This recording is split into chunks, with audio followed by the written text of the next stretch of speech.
Okay, guys, we are live. So for those listening at home, welcome to the Dungeon Musings YouTube channel. My name is Kevin Madison, and I will be your friendly, Adeptus Scriptorum for today, because today we are carrying on with our ongoing campaign playing Fantasy Flight Games' very cool Rogue Trader RPG, one of the 40K games that was published by Fantasy Flight while they had the license. And with me today are the stars of our campaign. I'll go the order. I've got you guys on the screen here. Why don't you tell us who you are and who you're playing. First up, we've got Jeffrey. Hey, everybody. I'm Jeff, and I'm playing Alessander, and he is the Void Master of the ship. Very nice. Next up is Sean. Hello, I'm Quinili Aquade, a scion of the Aquade dynasty, rogue trader. Very nice. And last but certainly not least, joining us from an ungodly hour in his neck of the woods is James. Hello, and I'm playing Regius Benetek, the navigator of the ship, the alien lover. I think in future I'm going to refer to you as being a distant part of the Imperium. So, all right. So, guys, last session was a pretty eventful one because we broke in a set of rules that we had yet to see at the table. What happened last time? We had a big old spaceship punch-up. Yes, we did. That's right. Yeah, that was the bulk of the session. So what did happen? How did this space punch-up come to occur or transpire? Let's see. We were trying to make our way through the Maw, and after a couple of stops that we were forced to make for a variety of reasons, we arrived at the temple. Is it the temple? The temple. System? That's right. Yep, absolutely. Let me bring you over to the map of the Kronos Expanse. Here we go. Nice. And there was a ship there that gave the appearance of was in distress, and we went towards it. It did not answer our hails, and then something came at us. And at that point, something did it come from? Could we tell if it came from that ship, Kevin? No, there was something that seemed to suddenly come from nowhere and was zipping towards your ship. Gotcha. Yeah, and we couldn't identify it. It wouldn't answer hails. So at that point, in Warhammer 40,000, of course, we presume hostile, and we reacted accordingly and took it out. Yep. And then, but then it was turned out to be a trap, sure enough, by a couple of Corsairs, and we battle ensued. Yep.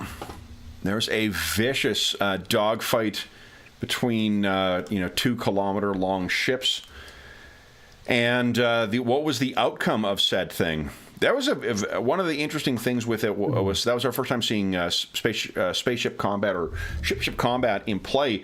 I think the biggest shift in the gameplay experience was the 1.5 hour sessions.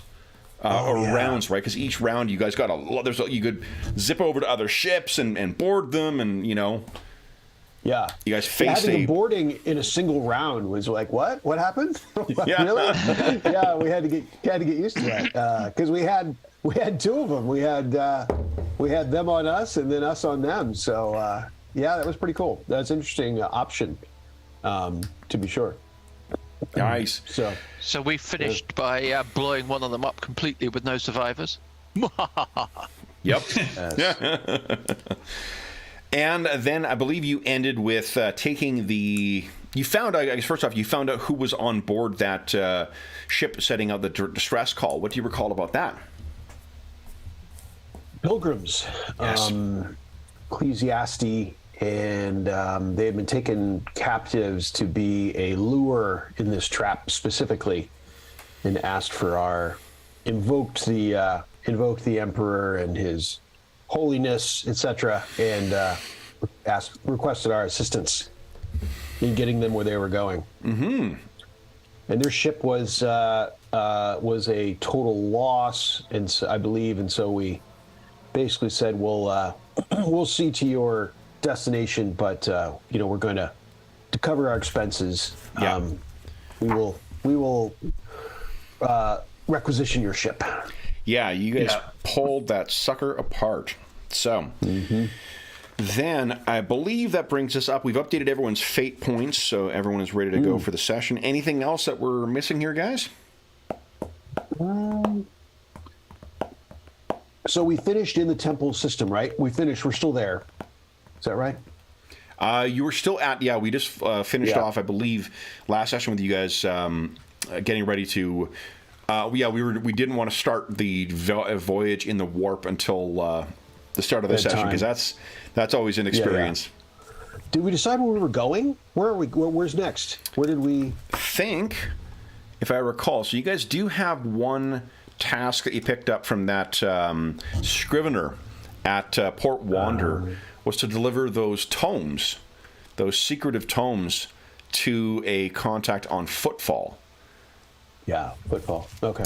And the Footfall is, in some senses, the Canada of the Coronis Expanse, because it is a hive of scum and villainy.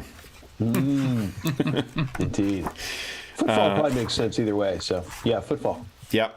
The other thing in Footfall is that there is, bear with me a second here, I was reading up on this beforehand, and where is it here?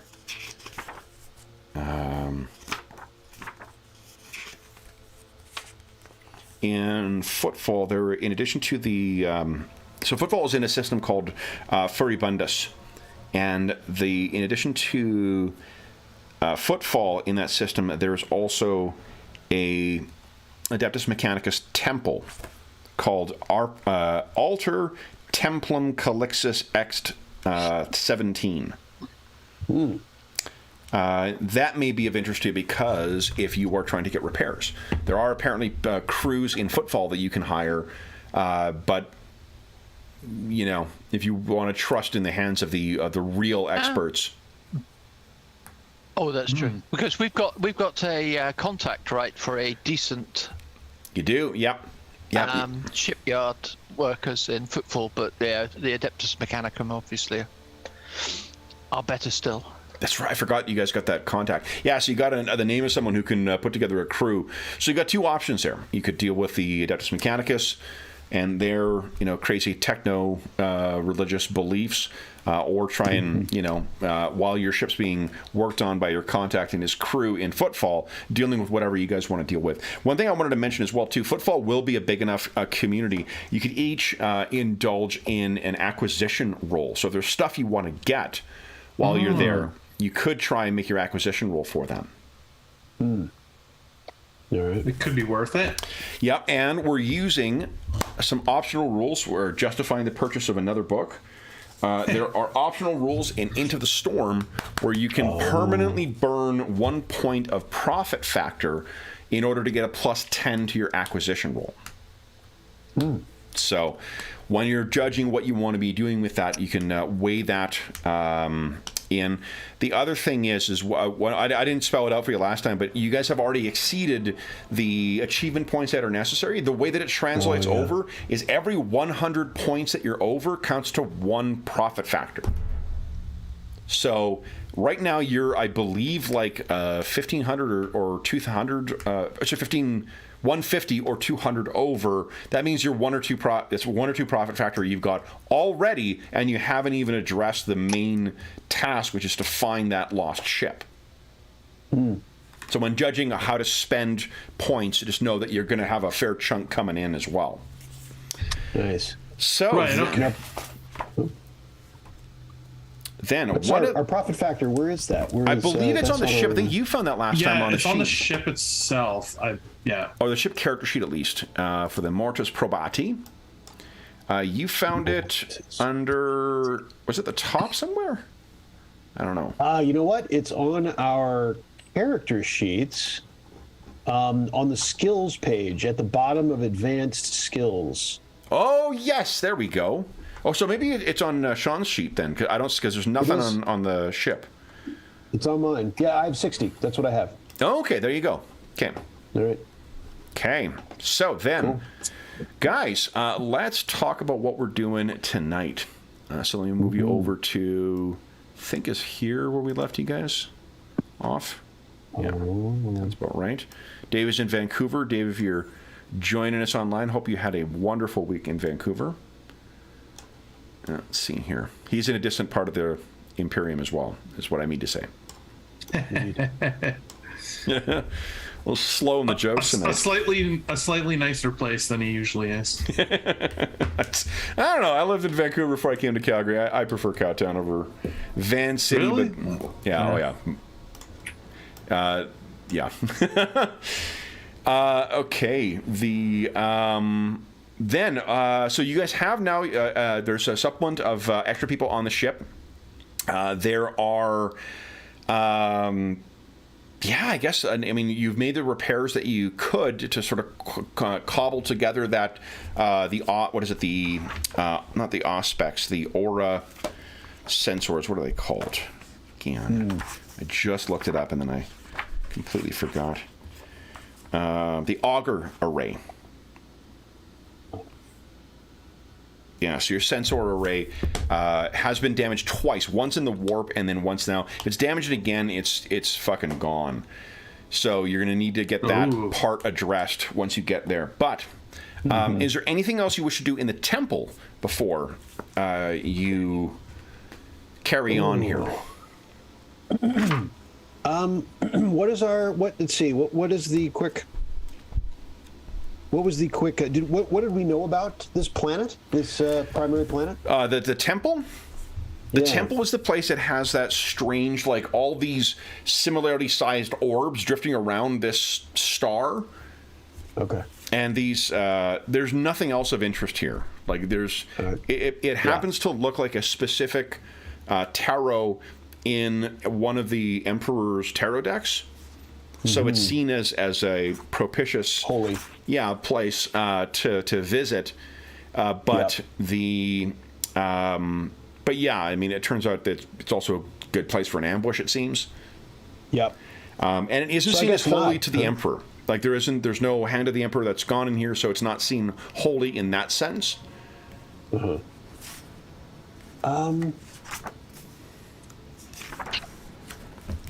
bring you guys to your bridge here. We're going to do some captaining. Let's oh yes, get you ready to captain here. Okay. Do we want to explore the system more? Anyone have any thoughts? I think as we're behind on this race to this ship, sir, we shouldn't delay too much anywhere. We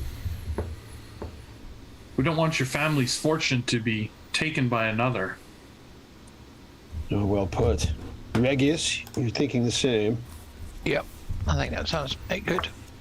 Yeah, Let's press on then.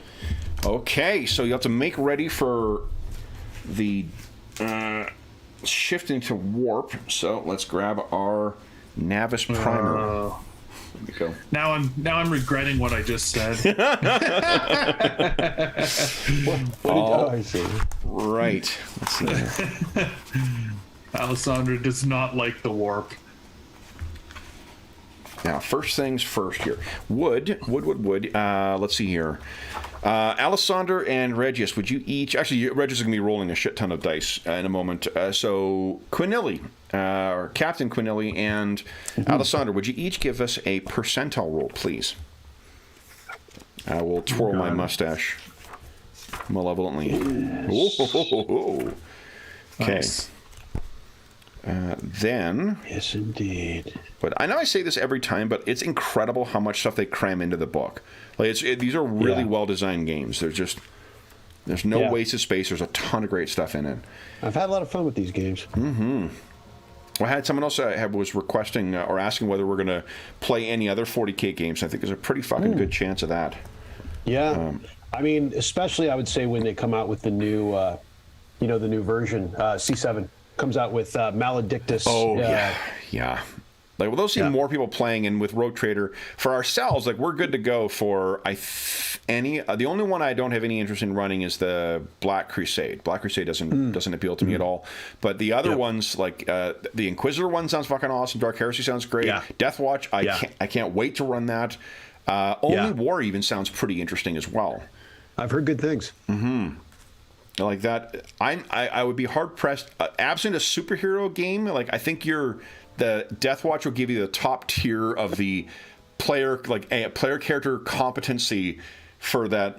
For satisfying the power fantasy, there's very few things in genetically engineered super soldiers that you'll do this. Okay, so then now Captain. Captain, I do need one further roll from you now because of the outcome of that one. All right. I don't know if that's a good thing or a bad thing. Let's see.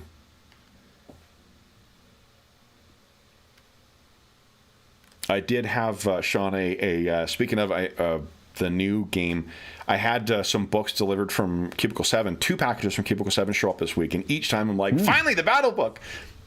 Nope. It was Already up in arms? Archives of the Empire 2, and some stuff for Soulbound, and some stuff for, what do you call it, Wrath and Glory. So, I'm just buying the PDF because of the sale. I decided to hold off for the black, so it's now. The sale is now. Nice. Good. Yeah. Yeah, it's a great book. I can't wait to get the physical copy of it, because that's when I'll actually read the it. Magic book. Two the Magic book, books. the Bestiary book, and that, like, some great stuff. Yeah. Sea of Chaos is coming out. There's some great stuff coming out for that game. Sea of Claws. Sea of Claws, not Chaos. Yeah. Okay, so I do need from you, Captain, another percentile roll, please. Ooh.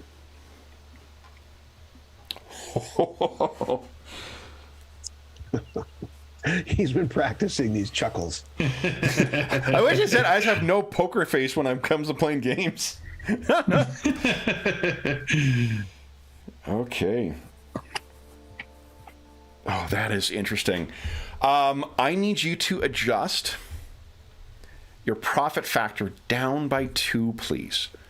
Oh, And it will become apparent why soon. Down by 2. Is Quinelli going to have to throw a fit on the bridge?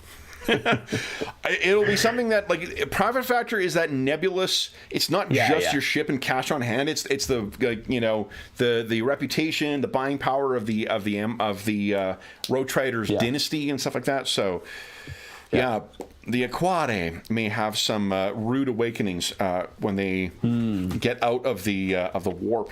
So let's talk about plying the warp. Okay, so the first thing we need to do... Oh, we already know how difficult this is going to be.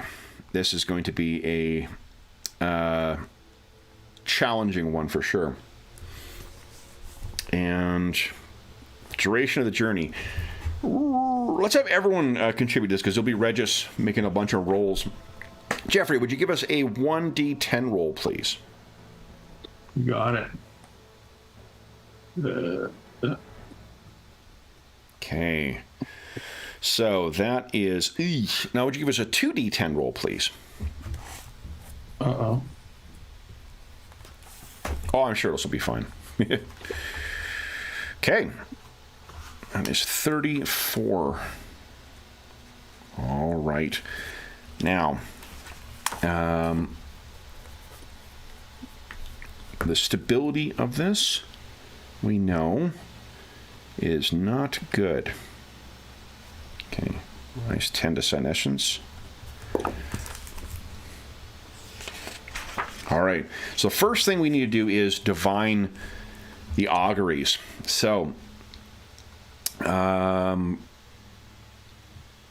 you have, I can't remember if we talked about this 2 sessions ago or not, but is there a Navigator clan ritual that we've identified for Clan Benetech?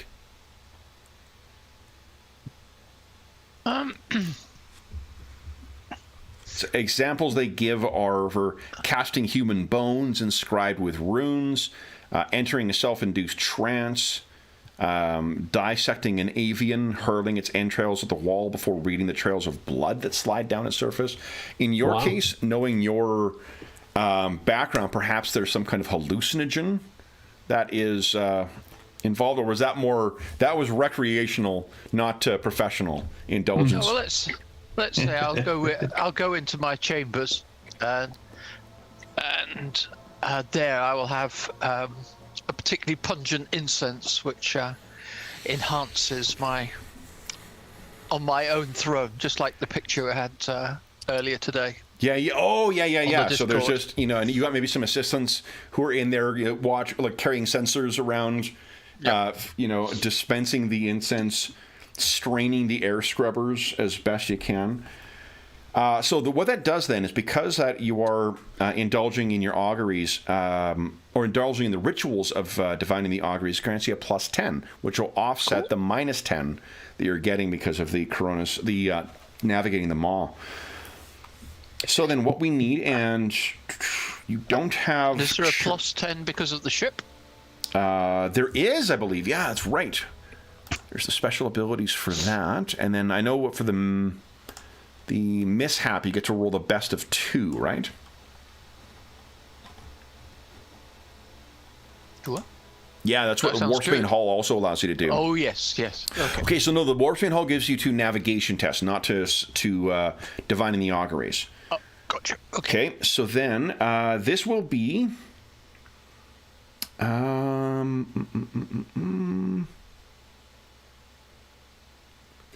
here's something to consider for future is creating charts. If you create charts or detailed charts, you get a bonus for having charts of the region, and if you created them, it's an extra +10 on top of it. Ah, okay. Okay. Not to Seems make worth it. Yeah. So then, in this case, you're in a rush, so you probably don't have time to do it. But otherwise, this is just a flat, challenging senescence check, please. If only I was good at... so no modifiers at the end of that. Remember, you can't spend fate points to gain. Look at that, though. 1.2. Okay. Whoa. 1.6. All right. Then... Yeah, because of your successful test, the auguries are good, and you can confidently tell the captain to give orders for the translation. And there is, I shared it, I think, only with the players, but for Darktide, one of the cinematics for Darktide shows the dropping into warp and then coming out of warp. It's fucking great. Like, it's extremely thematic. Really good capturing. You may have to figure out how to get that in here, Kevin. Get that into the Roll20. For sure. Yeah. All right. So then, for the translation, all right. You've had no ill tidings as of yet. As soon as the captain gives the command for the translation, the navigator must be left alone, aside from the company of his kin, for he must open his third eye when navigating the warp, and the baleful green energy that washes from his forehead can kill a normal man. Any non-navigator within 15 meters of a navigator engaged with steering a vessel through the warp suffers or counts as suffering the effects of lidless stare power each strategic round. Wow. And you posted a picture, right, Kevin? Sorry? You posted a picture, I think, on the on Discord today. Oh, that was James did. Oh, James did. James. Yeah. Good work. That's a good picture for that. That's right. Definitely. That's what's happening right there, I think. Okay. I should have loaded that in the camera. Yeah. It's an excellent shot. So then, the first thing we need to do then is...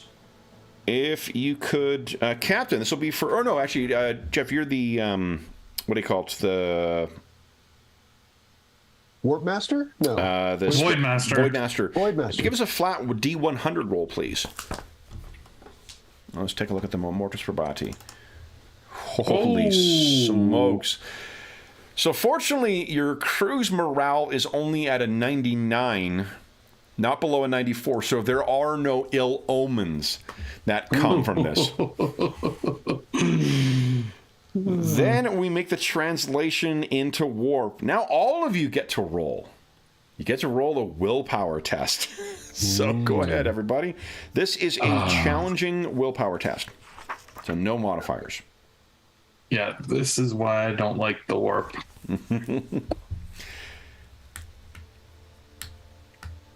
Willpower. And again, remember, you can spend one of the spends of fate is to get plus 10 to your roll before, if you spend it before you roll. Oh, so close. That's minus 40. You're off by 40. Okay, so Captain, no problem. Regis, no problem. Alessandro, do you want to spend a fate point and re-roll?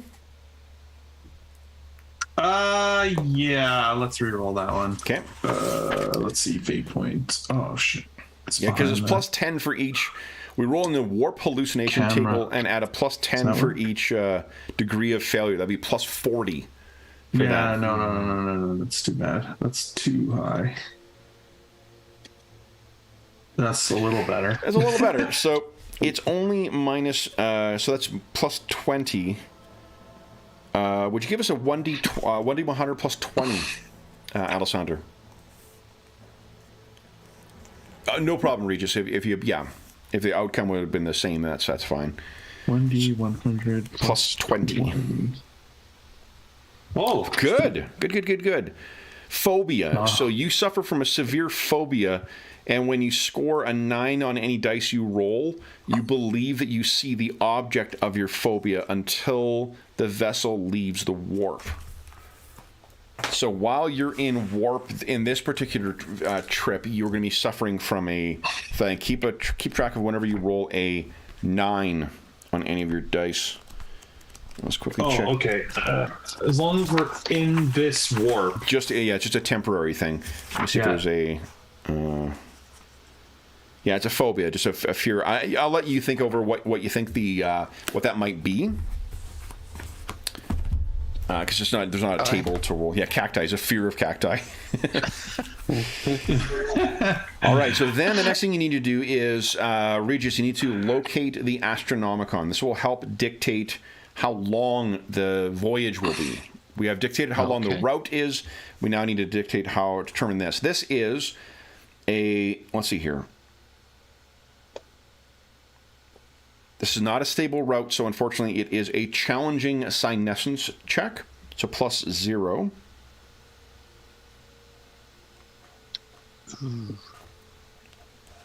This one's important because it'll grant you, if you're successful, you get plus 10 to any navigation warp tests you make.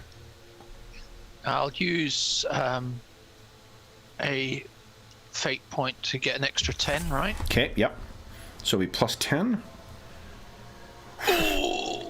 You want to spend a fate point and re-roll? Okay, that's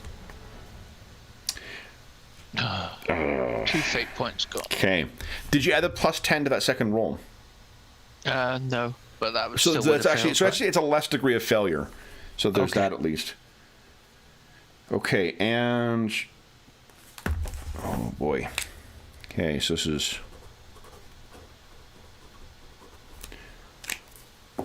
all right. So what this tells us, and I mean, like, it is understandable for Regis. This is a difficult. When you have a stable route, it gives you plus 20, as opposed to the plus 0. So this is reflective more of how challenging it is to navigate through the Maw than you being a chump. What this means, though, is that it will be quite difficult to.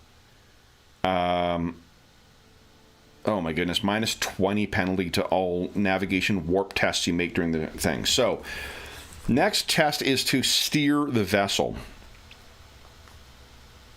So, this will be a challenging navigation warp test. This is where you do get the bonus from the ship, from the warp bane hull. You unfortunately get minus 20 to this because of not being able to find the Astronomicon. So it's a net minus 10. Ow. Yeah. Now, do you have any... Let's quickly refresh our memories what talents everyone has. Are there any talents that you have, Regis, that will assist with that? No, not really. Okay. I don't know if my exceptional leader can be used outside of combat. I mean, it makes reference to rounds. Let's see. I don't think so. I think that's like on a strategic turn or on a round per round basis. Okay. And you get zorched if you were in contact with him in the like face to face. Yeah. Oh, right. So would you exceptional? Yeah, that's exceptional leader. Okay, so then Regis, would you give us a challenging or a -10 to your navigation warp test. Look at that! Ooh, Beautiful. nice. Oof. Okay, so then.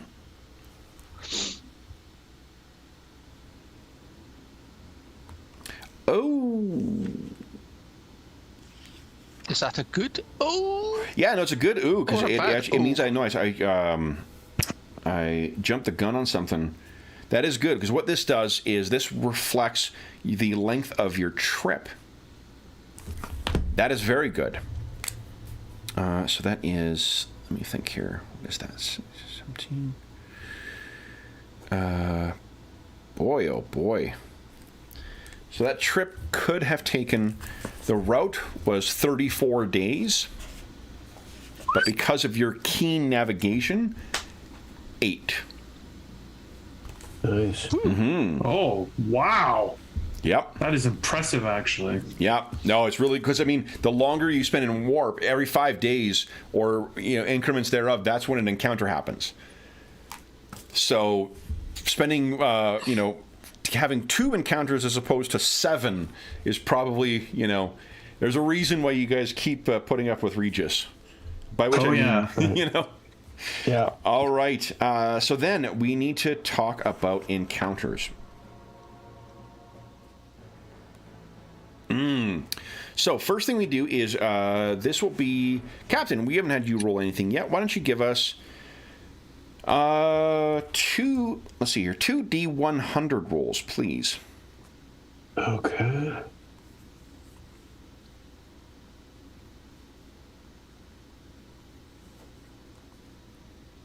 Okay, now.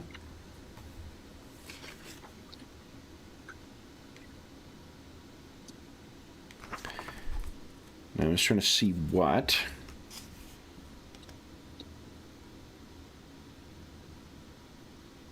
Okay.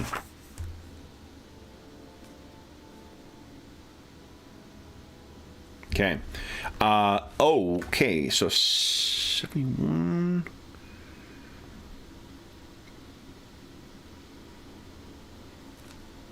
I'm reading the wrong thing. Here we go. Okay, this is an interesting one. So this is about 4 days out in travel. And Regis, there's 2 things you can choose from. Hold on. Here's the 2 options you have. You can either you can either face a stasis, which is a rift, a warp rift that will cause the ship to become stuck for a number of days, potentially adding on another encounter to the length of the journey, or an etheric reef, which will cause the vessel's hull to screech against a jagged fragment of false reality and take damage, ignoring void shields. Are these things ever good? No, you can avoid them. Like there is an opportunity to try and avoid the encounters. So it's deciding because of your warp bane hull, you have an opportunity. I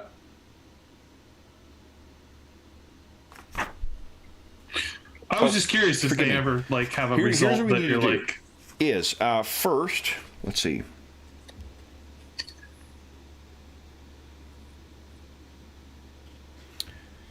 Okay, so I'm trying to see where.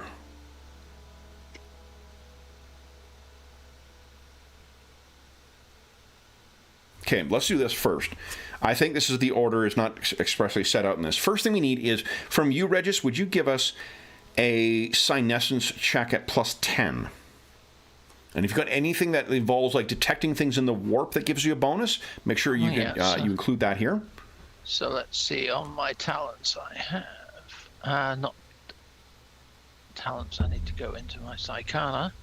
I can't remember what you picked up, or if you picked up anything in this the class. gaze into the abyss. For the successful perception test, the navigator can determine if a creature, that's not.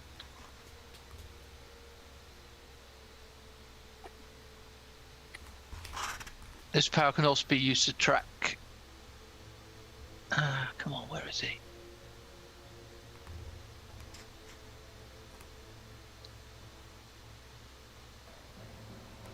No, I think that's Nothing? Okay. So then just give us a senescence check at +10, ordinary. Please. I've got to get this up. There we go. Nice! So what that tells us is you have time to prepare yourself. First, you pick one of those two encounters because of the Warpsbane Hull, and you will have, because of your senescence roll, +20 to try and avoid whichever one. Mm. Now, do I have to decide myself, or I can? You did. Oh yeah, in you my decide. chambers. Yeah. Or do I get advice? Your call. I'm going Like, you can have. You've detected this with enough time. If you want to get the direction, you're the one who's behind the wheel, so you can certainly take advice from everyone, but they can't make the decision for you. I'll come and see the Lord Commander, because I would propose that we risk brushing against the rift, which may damage the ship, but it's better than being stuck in the warp for longer. 100% agree. All right. See what the captain says, though. That's what I was thinking too, of course. Do I have a token for the Mortis Probati? I was going to put the ship... Oh, I got a token on our space combat page. Let me bring that over so you guys... If it takes damage... I also learned from from that encounter too. I've been working on BattleTech. I've been figuring out how to use facing because we were having that as a challenge. Yeah. Right. The BattleTech bug has not relented yet, huh? Oh man, I can't wait. For the game, it's a solid role playing game. That Nice. Time of War, it's really well done. Yeah. Yeah. Okay, let's see here. What is going on? Are you guys still seeing that aura as well? Yes. Yeah. I don't know why. I've got it at 0. Save settings. What the heck is going on here? Hold on. Let's do this. There's that.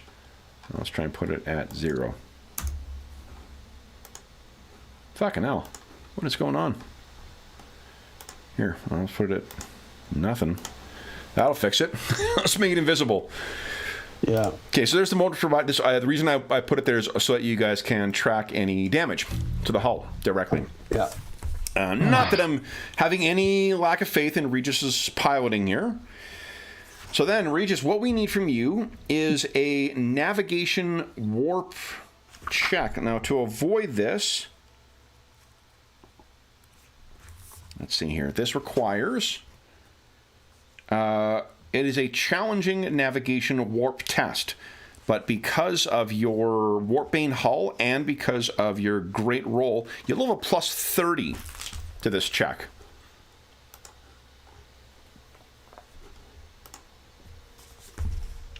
And how many more of these have we got before we get to safety? At least one more. Oh, okay, so I'll just run with this then. But if you get a all is calm result, nice, easy. In the film version, we would see like some massive, crackling bit of stuff drifting in the purple haze of the warp, the purple chaos, and your ship goes around it. Perhaps there's some strange moaning that comes through the Warpbane hull as you guys are going, but nothing, no damage, no running aground whatsoever. Or at least as much as one can do in the warp. Since I didn't get any damage reports, Regius, I assume that went well. Indeed, Captain. All right. Scooted round. Nice. Then, second one, would we have... Captain, would you give us another 2D100 roll, please? Let's see what warp... Okay. Let's not take the bad one. So here's your 2... I'll give you bad, then I guess worse. The bad one Oh, okay. So the bad one is a physical encounter once again. Well, actually, here, let's do this. Let's make your... No need to stress you out about this until you get you actually detect them. Would you give us a senescence check, please? So once again, it's at plus 10.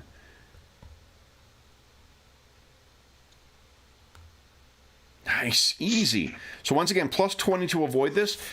Make your choice from these two things. Number one is a warp storm, which is a physical encounter. If you do not avoid it, you're pounded by a warp storm, taking critical hits. 2 critical hits, if because your Geller field is still active. If the Geller field is damaged, you roll 1d10 once on the table. If it is not operational... Oh, so if it's damaged, or if the Geller field goes down, we roll 1d10 plus 2 to the result. I'm assuming higher is worse in this situation. That's option number one. So door number one is Warp Storm that'll blow out some of your systems. Door number 2 is Warp Rift, which is a physical encounter.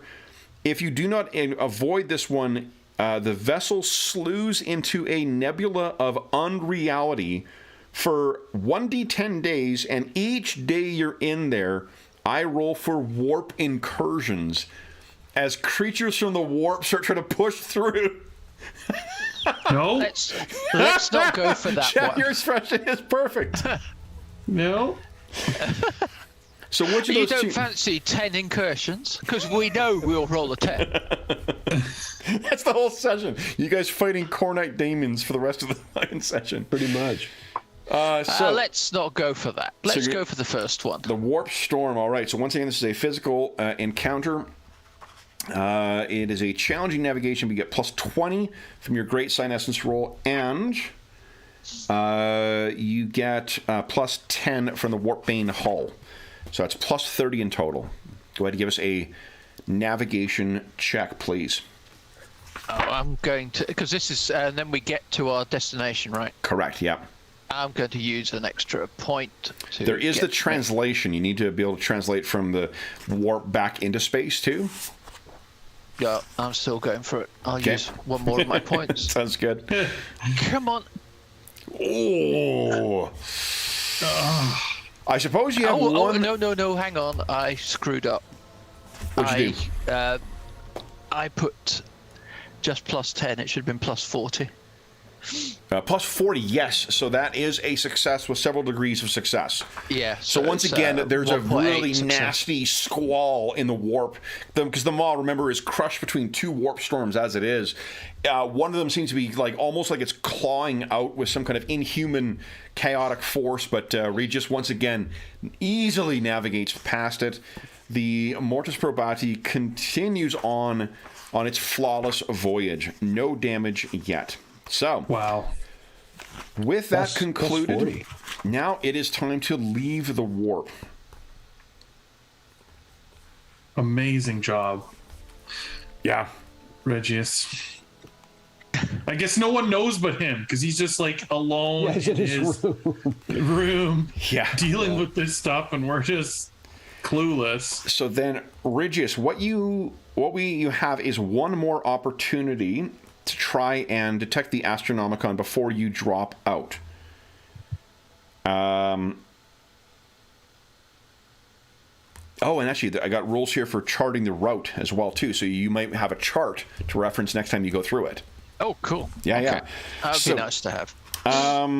Then what I need from you, please, is... Here we go. It's on page 30. Sorry. Going back for your one final time.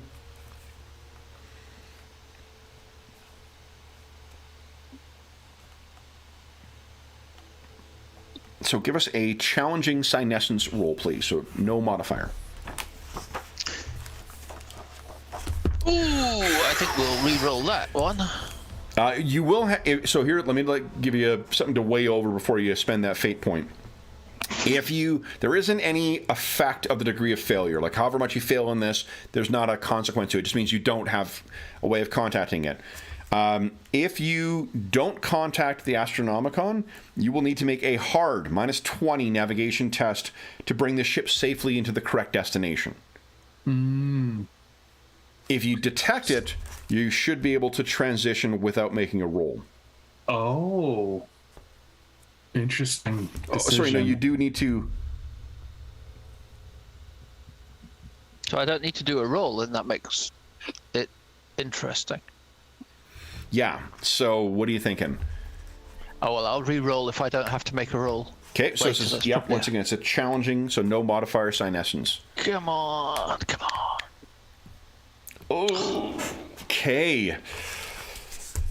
So try as you might, I mean, it's like trying to hear, you know, a single voice across a crowded room of agitated, you know, partygoers. You can't. It's so far off through that chaos that you cannot sense it. So, Damn this storm. Damn this storm. However, you do get a +10 to navigation warp test because of the warp-bane hull.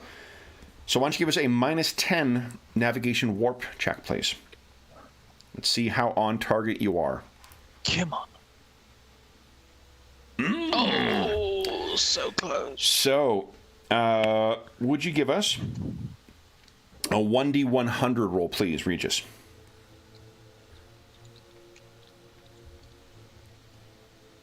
Okay. Oh, that is interesting. Okay, so... Where not usually good for us. Find yourself? Let me make sure I'm reading this right.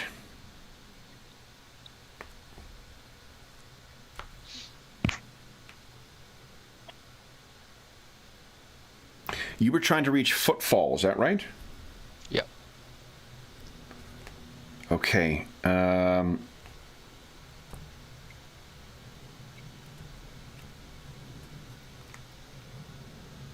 Then. Well, maybe we're not too far away then. No, you're not.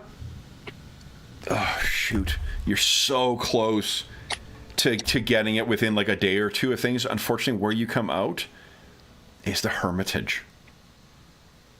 Oh, God. Yeah. Ooh. So I'll refresh your memory as to what the Hermitage is.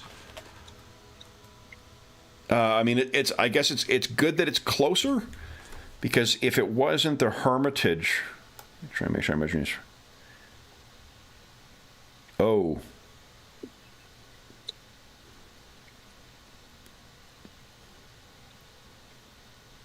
Uh-oh. Let's see what Jerizal is, because I don't know what it is, but that's where you're dropping out, because it's actually closer. So let's see what... Oh, what Regius, I'm pretty sure we agreed on going to Footfall. If only I'd used my warp, my remaining point for get an extra 10 on the... So what... Oh, no, I did, didn't I? I can't remember if I told you guys this story before, but I used to work with a guy when I worked catering. I worked with a guy who would, at every wedding that we did, he would, like, later in the evening, he'd pick the drunkest guy, and then whatever the guy asked for, he'd just be like, here you go, spicy Caesar. And the guy'd be like, no, I wanted a rum and coke. He's like, okay, coming up, spicy Caesar. And just gaslight the guy into taking a spicy Caesar instead. The reason I mention that is because, Regis, you could be like, okay, I've arrived at Jerizal. Like, wait, what? Sounds like a Wedding Crashers gag out of that movie, you know. It was a funny guy, because he wasn't a real jokester either. Like, he didn't, you know, it was just his one thing he would do, just be like, go spicy Caesar. Yeah. Really great. Okay, so Jerizal, is it in here? Is it in here? So it tells me it is a dead world, though.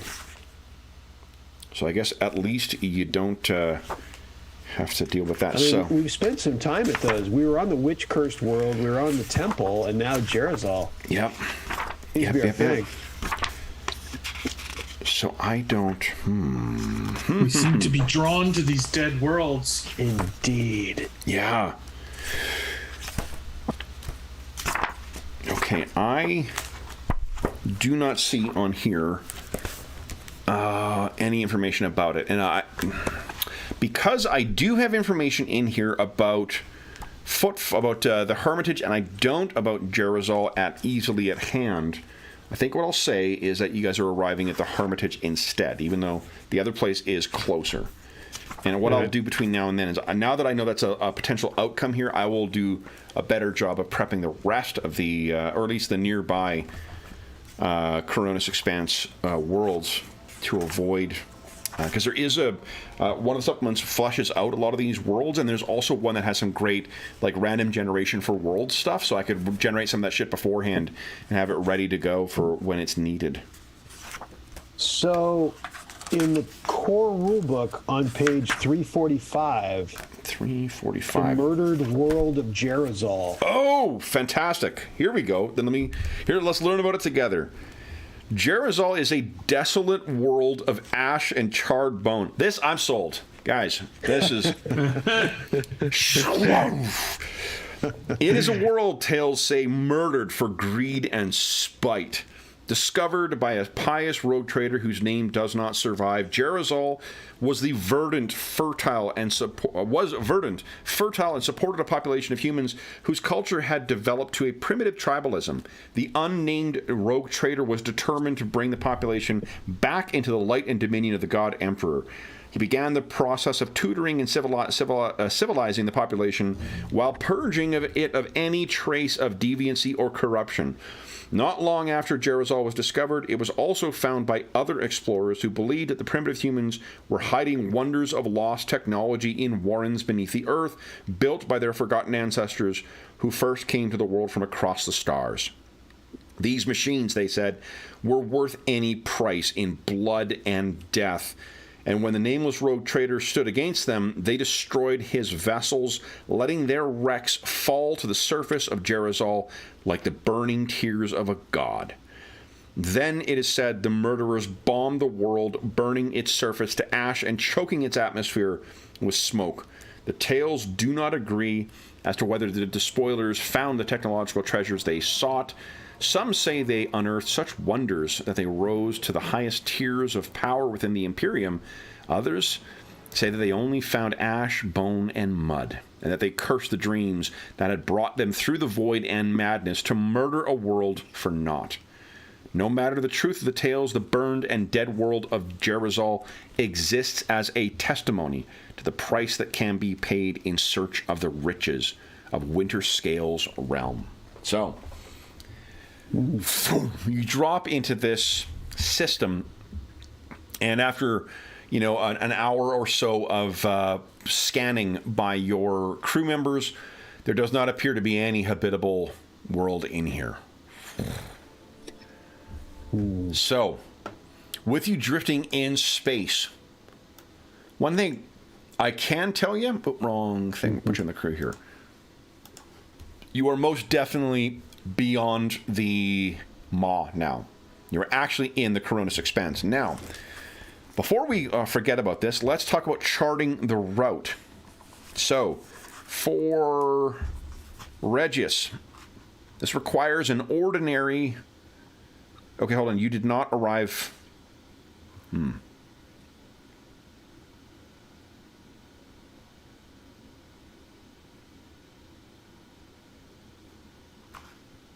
Okay. You did not arrive on target, so it's going to be difficult. -10 navigation warp test, but the warp bane hull, I'll let you include that as well. So it's just basically a challenging 0 navigation warp test. Navigation test.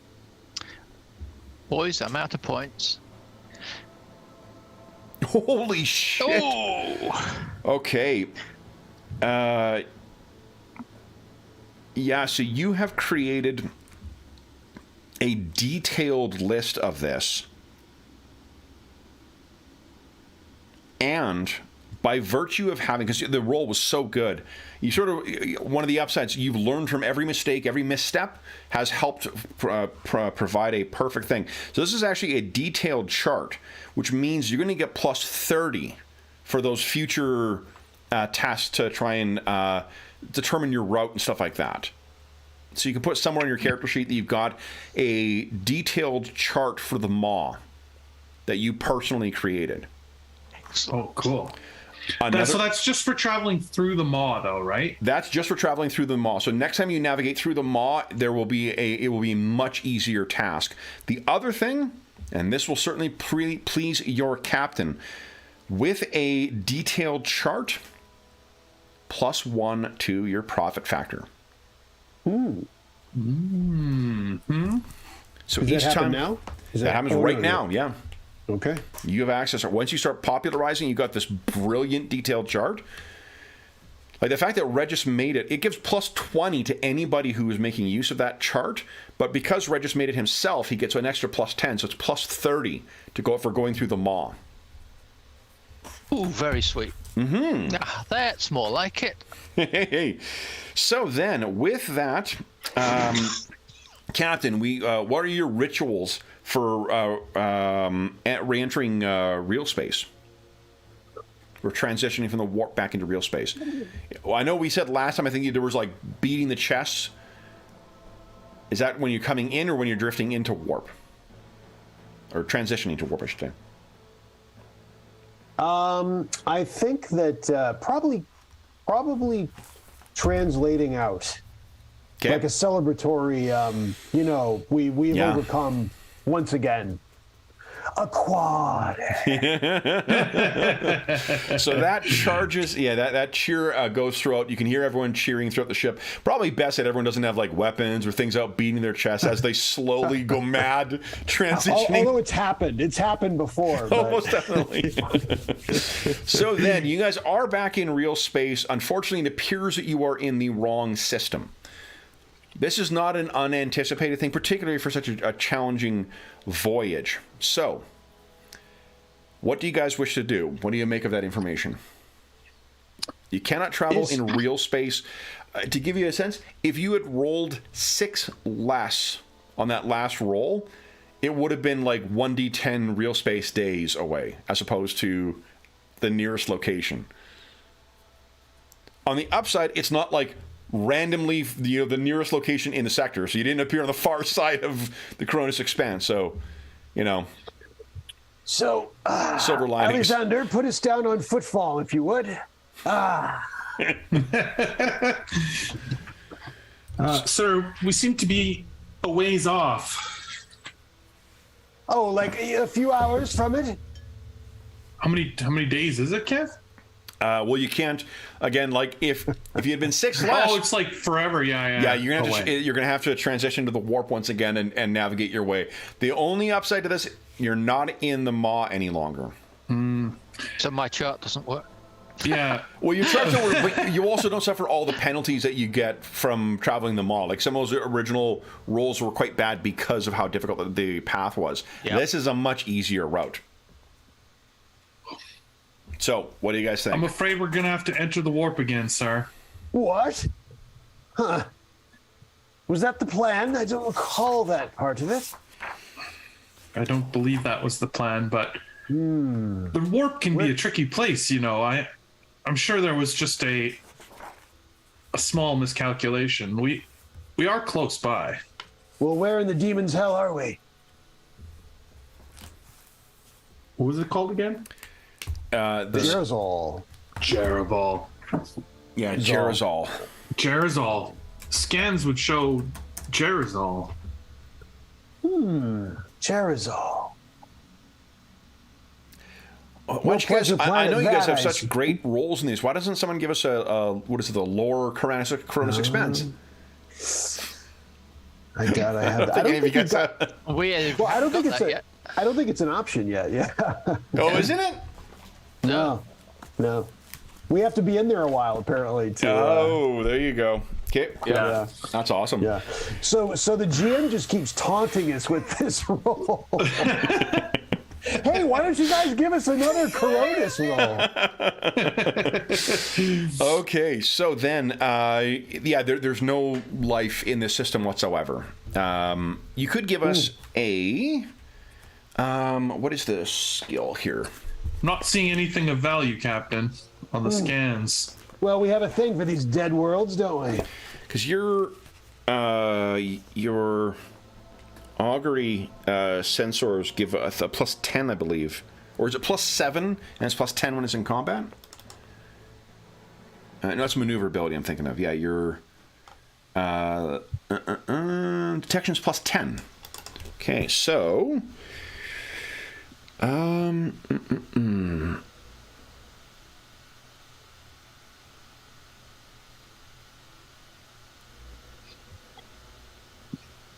guess that's an awareness.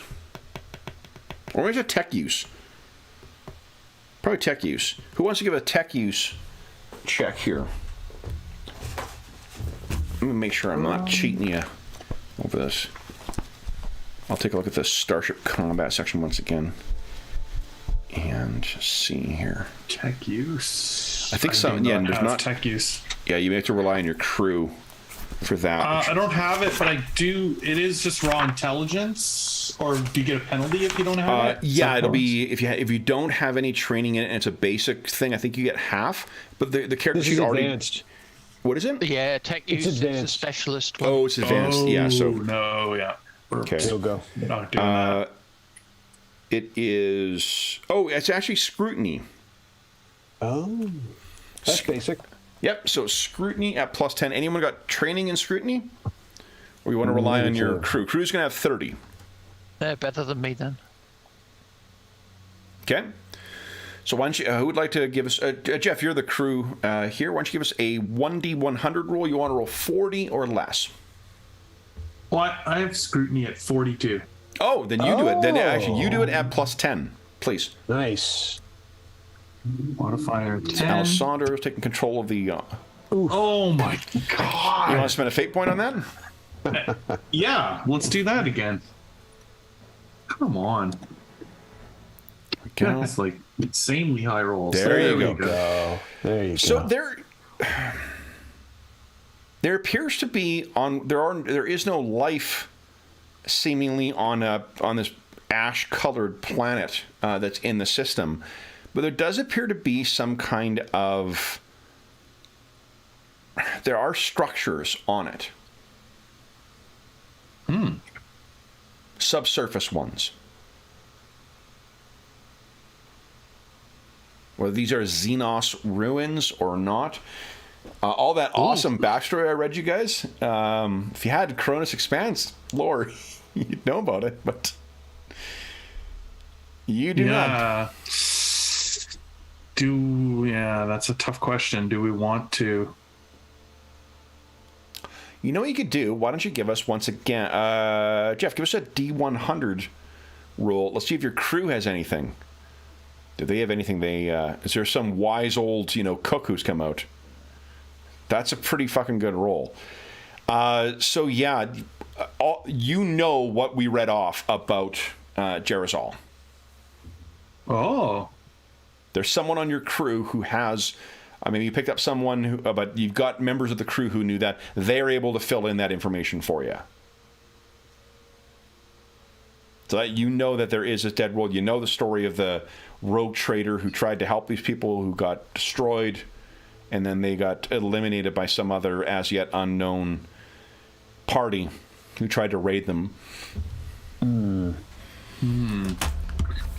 So, does that affect your decision as to whether to... your trip was only 8 days through the warp. The trip from here to... whatchamacallit? To... Footfall? Footfall should only be a short, one encounter type thing.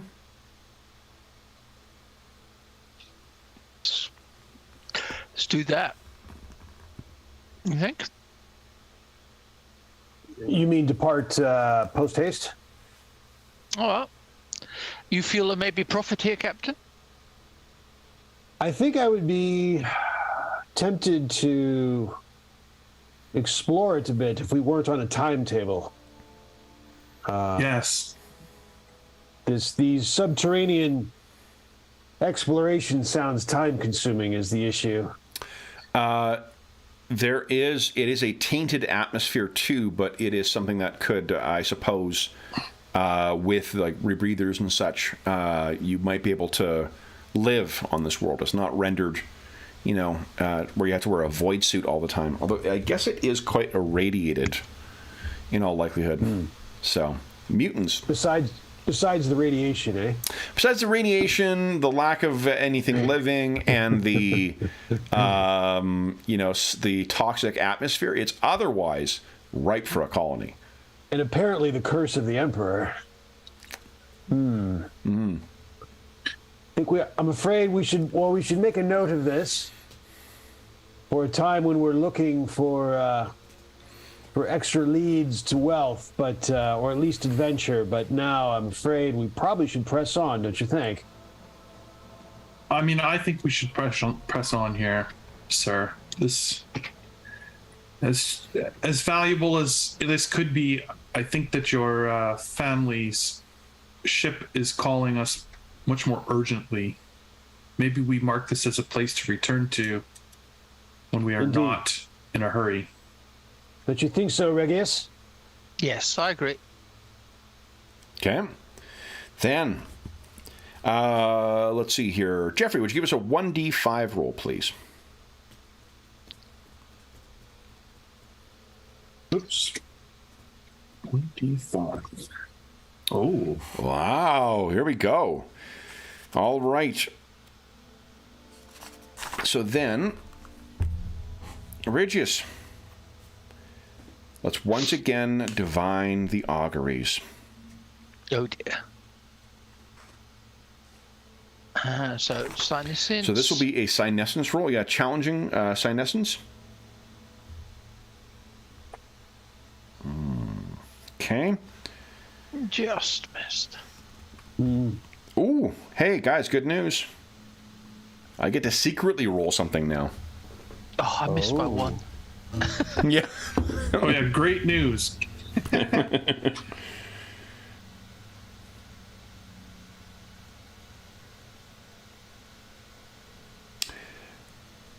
Now this is interesting. Okay. All right. Then, next thing is the translation. Oh, and you are no longer suffering from that phobia, Alessandro. Oh, it never. Okay, never triggered it. So No. Did you add plus 10 to that senescence roll, Regis, for your rituals? Oh no, I didn't. Then that is a success, actually. Then it's success.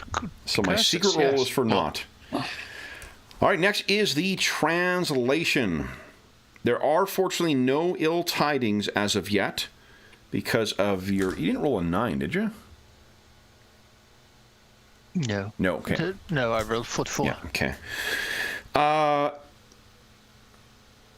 And we are translating into the warp. So would everyone give us, once again, a willpower check or test? Come along. Success from Captain. Oh, Regis. Oh. come on. Alessandro succeeds. So Regis, would you give us a The one? cacti are safe. What's that? The cacti are safe. The cacti are safe. Got one more journal. Give us a 1d100 plus 20. No plus 30 roll, please.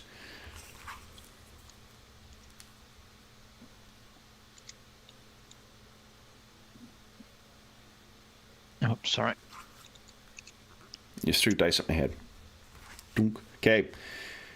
The horror. The horror! The character experiences visions that reveal the true horror of reality. This creeps up on him gradually. You gain 2 insanity points immediately, plus 1 per 30 days in the warp for this journey. I can't tell you this journey will take less than 30 days, so you take 3 insanity points. No messing around. No. Having to go back to back, your captain is asking a lot of you. Now, let's do this. Regis, would you give us a ordinary plus 10 senescence test This is for navigating the first encounter in the warp. Sorry, I'm just trying to find where my insanity points were. There you go. Okay, got that. Okay. And then give us a... Oh, actually, hold on. Give us a 2d100 rolls first. Or maybe Captain. We'll let Sean roll these. Mm-hmm. Give us a 2d100 roll, please. There you go. Here we go. All right, so here. Now, Regis, would you give us a Senescence test at plus 10? Senescence at plus 10. So an ordinary Senescence test. Let's see how that goes. Yes! So your choice of encounters are either an etheric rift once again, so doing damage to the hull as it screeches along, or a delusion mirage, a psychic encounter. If it manifests aboard the vessel, each explorer and relevant NPC must make a challenging willpower test or be afflicted with a warp hallucination. Your Gelder field is active, so everyone would gain plus 30 to that test. So we have plus 30 willpower test if you fail to avoid it, or a physical encounter. Now, hold on, maybe you can't avoid the psychic ones. Avoiding psychic encounters...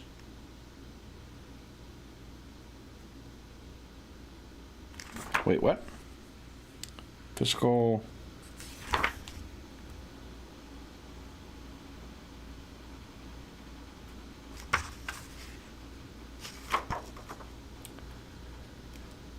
Oh, that's interesting. Okay, so what I was looking at, when you face a physical encounter, it's navigating. You're trying to navigate your way around. When you face a psychic encounter, it is randomly determined what kind of challenge this is for the navigator. So would you give us a D100 roll, Regis? I'll tell you what this would be. I suppose I should make you make a decision on which it is first, but let's see how interesting this is first. This would then be, its nature would be a trial of endurance. The warp constructs itself in the navigator's perception as a bleak, inhospitable wasteland. Perhaps a marshland with fetid pools and swarming flies, an ancient ruin with crumbling walls, or a gloomy fungus forest crawling with oversized worms and insects.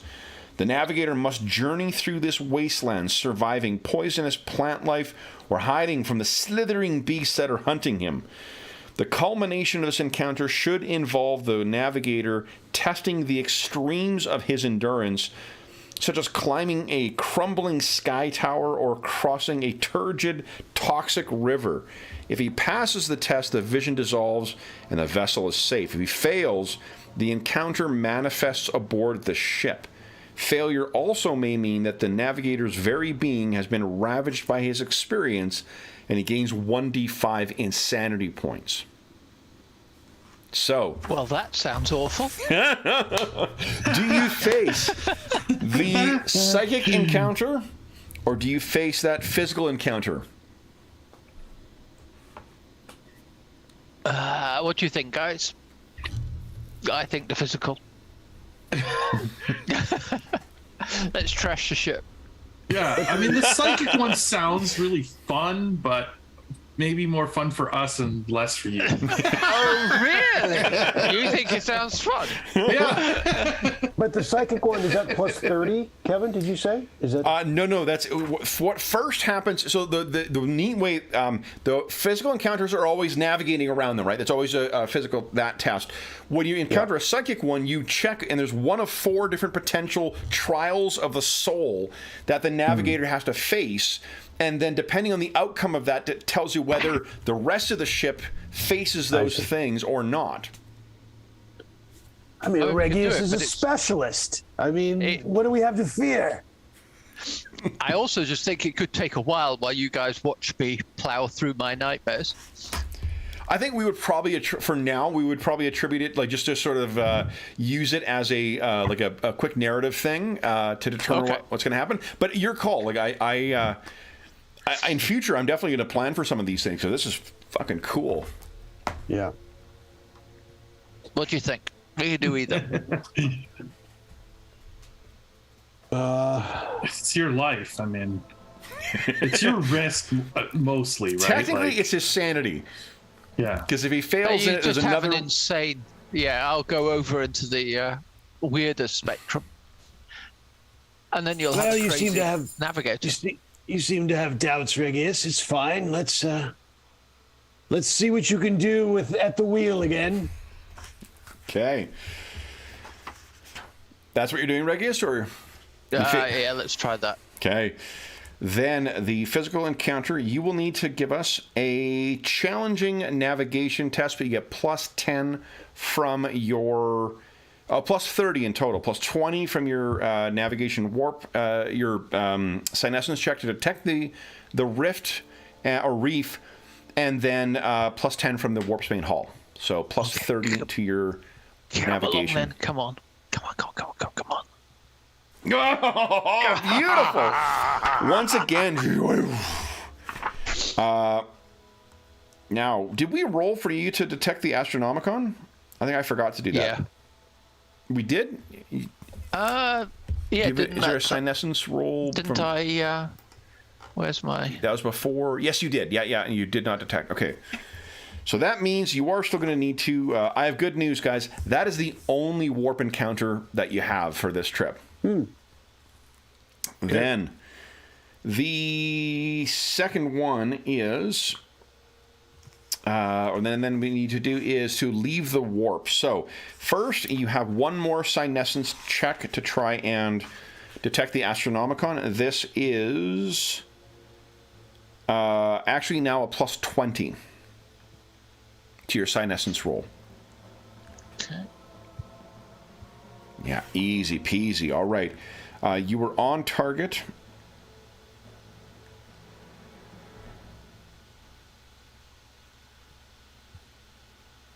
Perfect.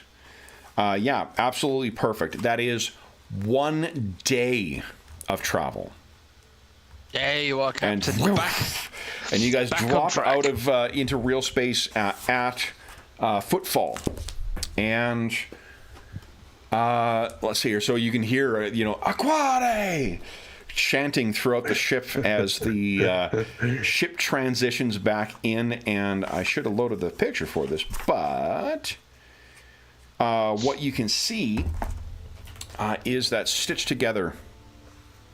Oh, yes. Quinelli's do a willpower. Let's see how twitchy he is. Why don't you give us a corruption check there, Quinelli? Thank you for reminding me, Sean. Yeah, you got it. Let's see. Oh, let's look up the rules for corruption quickly. It's on 299. 299, Wait, two. Go. Oh, yeah, 299. 299. All right, so... Cool. Oh, sorcery. Look at that. All right, so corruption. So, for every 10 points, you must make a willpower check to see if corruption is manifested as literal damage to your body and soul. The roll is modified depending on the number of CPs you already have. Let's see here. 10, 7 is over here. Your total is 10? 10. 10. Yeah, from Karajan. Yeah, no modifier for no modifier to the malignancy test. Yeah. It's love the nomenclature in this game. It's all great stuff. It is. Yeah, give us a malignancy. So this is going to be a willpower check with no modifier. So a challenging test, please. You want to spend a fate point on that? Yeah. Let's see here. All right. If you fail, your corruption of spirit is given form. Would you give us a D100 roll, please? All right. 93 blackouts. The character suffers from inexplicable blackouts. When they occur and what happens during them is up to the GM. Oh my Sounds goodness. delightful. So, Where Captain would I put Aquate. Maybe a trait. I'm not sure. It's. Oh wait, is there? Oh no. There's malignancies. Never mind. I got it. Oh, you found it? Yeah, there's a Yeah. section for malignancies. Yeah. Of course. The sheet's amazing for this. Yeah. All right, so I think it's only been a day Is it of called- travel. It's called blackouts. That's what it's called. Blackouts, yeah. Okay. What you hear is, I think there's a buzzing on the Vox within your things, and what you find, Captain Aquare, is you are standing in somewhere on the Mortis Probati. There's a panel that you did not. I think you haven't looked beyond it before. But what you find is you yourself. This is a part of the ship that most of the crew doesn't go to. You yourself have stripped down naked. You've got someone's tools, and you don't know whose tools they are. But you've removed a panel from the side of the Mortis Probati, and it's on the ground, and you're standing staring at the blackness of whatever is beyond there. You have not shined. And you don't remember getting here, you don't remember taking your clothes off, you don't know who got these tools. Is that blood on the tools? You don't know how they got here, but this is where you find yourself being summoned as the ship transitions much sooner than expected back into real space. And is it possible maybe what brought me back is the, everyone's beating their breast as usual? Yeah, Aquare. And you're at some strange place. Everyone's asking where the captain is, and you're buck naked before this place in the ship that you've never been before, and this panel has been pulled away, and you cannot see what's in there. And I think that is a perfect place to take our mid-session break. And then we'll come back and see what happens next. So we'll be back. For those listening at home, we'll be back momentarily.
All right.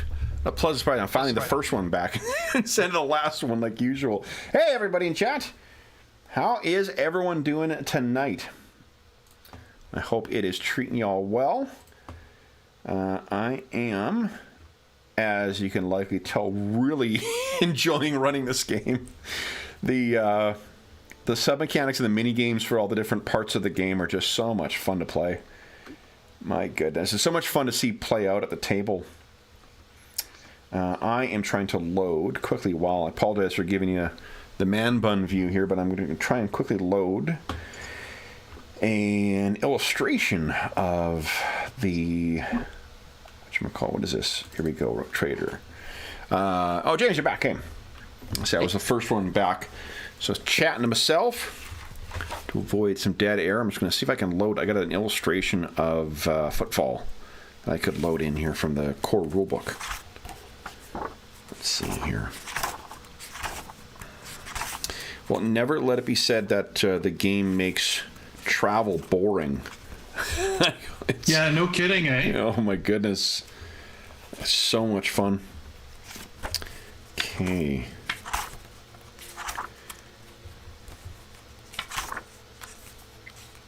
Here we go. Okay. Three. You know what? I wonder. There's a faster way here. Yep. There we go. So rather than taking the image from... oh, that's cool. Taking the image from the book, I can just think... Dang it. I can load it from the Warhammer 40K wiki.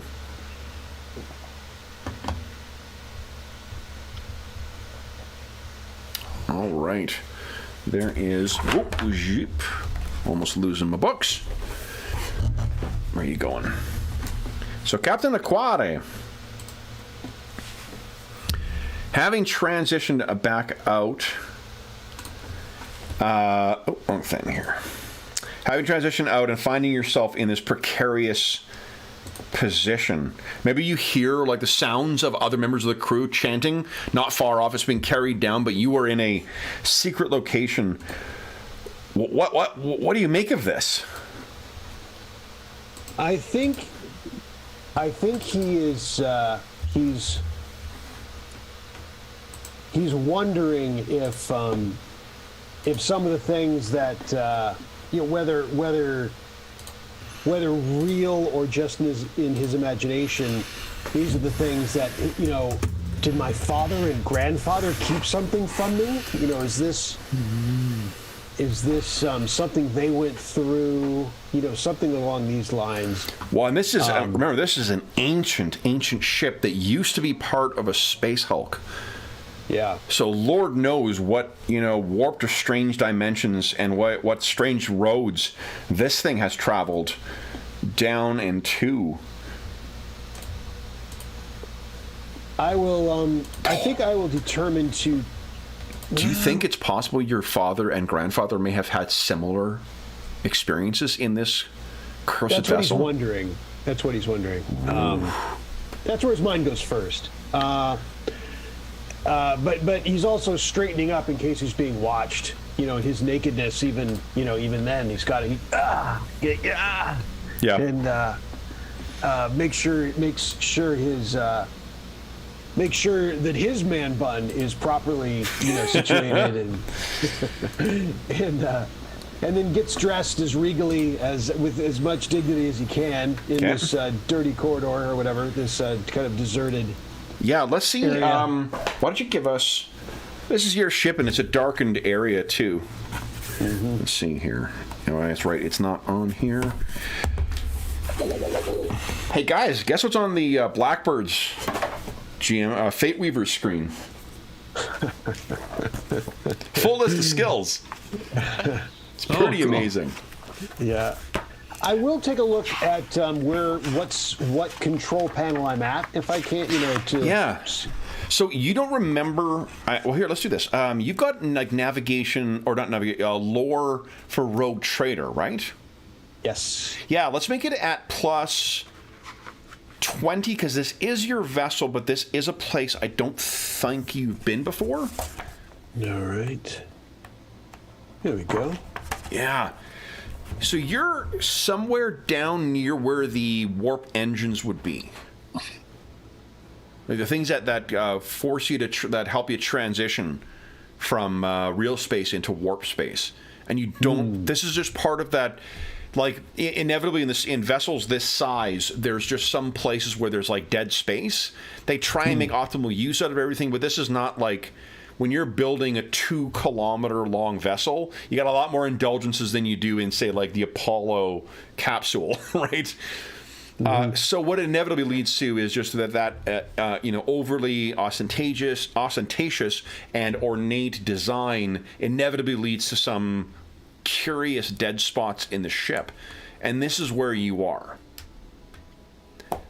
You don't know whose tools you've got, but it's going to be someone who is, like a general maintenance type. These are general maintenance interior tools. They are not something that is used to say like specifically work in the engines. It's not the strange apparatuses that some of the Adeptus Mechanicus have. There's no one's name on the box or anything, I take it. I think there toolbox. is, yeah, and I think you rolled well enough that you probably know sort of, at the very least, you know what crew this comes from. And it's sort of one of the general maintenance types that you got this from. Well, after I I'll get dressed. After I get that all taken care of. Okay. And then what I was looking up. I'll put the panel back on. Sure. What's your tech use? Oh, it's horrendous. Nothing. Yeah. I know. I you know what? I'm gonna actually realizing. So I'm like, I like start to do it, and I'm like, this is no business for a rogue trader. Would you give us an awareness check? Okay. This will be just a okay. There you go. So you're maybe fumbling, trying to like put this behind you and then get out. Yeah. Why don't you give us a? Let's see here. I just want to make sure the difference between. I think shadowing is when you're following someone. Move silent would be even more like sneaky. But I don't want to assume. Yeah, shadowing is following people. Silent move is not being heard. It's concealment. Oh, concealment. It's used to hide small things.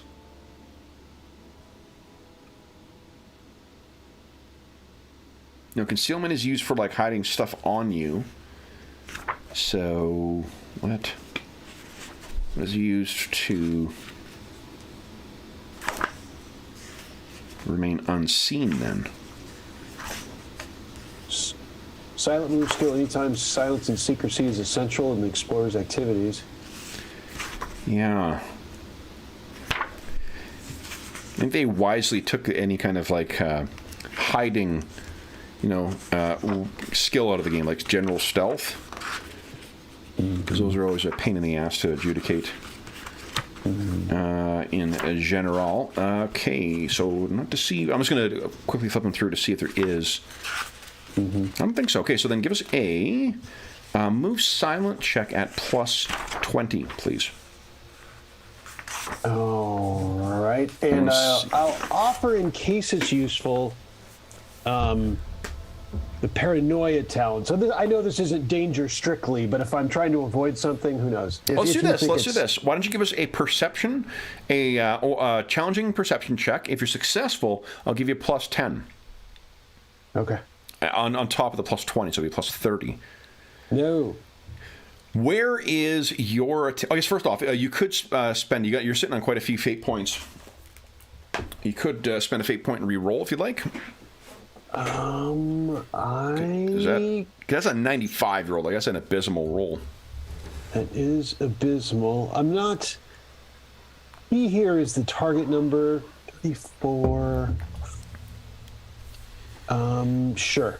Okay. Gonna spend one here. Perception. Oh, nope. Okay. So move silent at +20, please. Okay. There we go. There you go. Easily able to integrate yourself back into the crew, and with, get yourself to one of the whatever, turbo lift type thing brings you across. It's going to be something much more ornate and clunky and, whatever in the 40K. But we see next, I guess, the bridge opens and you step onto the bridge. Before I get there, though, the first, like regular crew member, so not a bridge guy, yep. but like a, bread and butter guy with his hands a little dirty, I will describe to him a panel that I found, removed. If you could take care of that, there's some tools and a panel off. Okay. Not sure what it's about. Someone might be in the middle of something. Take care of it, and then I move on. All right. So you do so. I'm just going to make a note of something here. Where is it? Where's my surreptitious note? Yeah, that's awesome. That is awesome. Okay.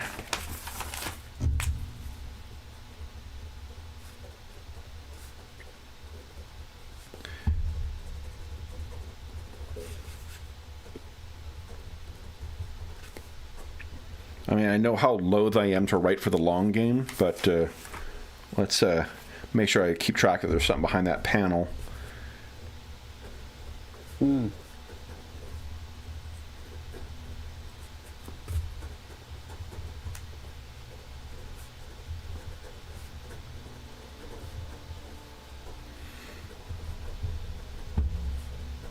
All right. Okay.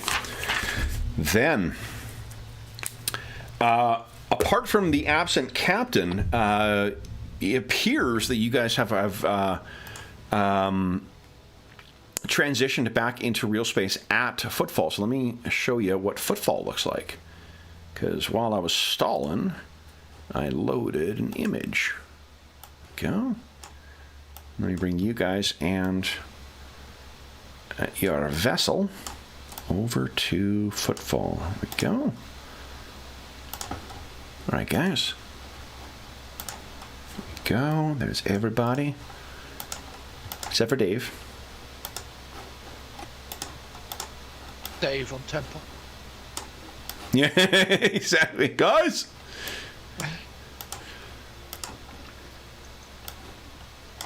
And this is Footfall. This is your first time here. Regis, you could make a chart as well if you want of from that the Dead World to Footfall.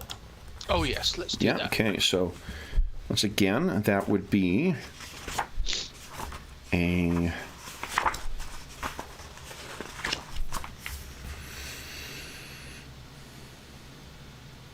actually it's a navigation at +10. I'll give you the extra +10 from the Warpbane Hall, so +20 navigation test. Nice. I was in so much of a rush just to get back. Well, the thing is, it's too easy for me. If you fail, you still create a basic chart.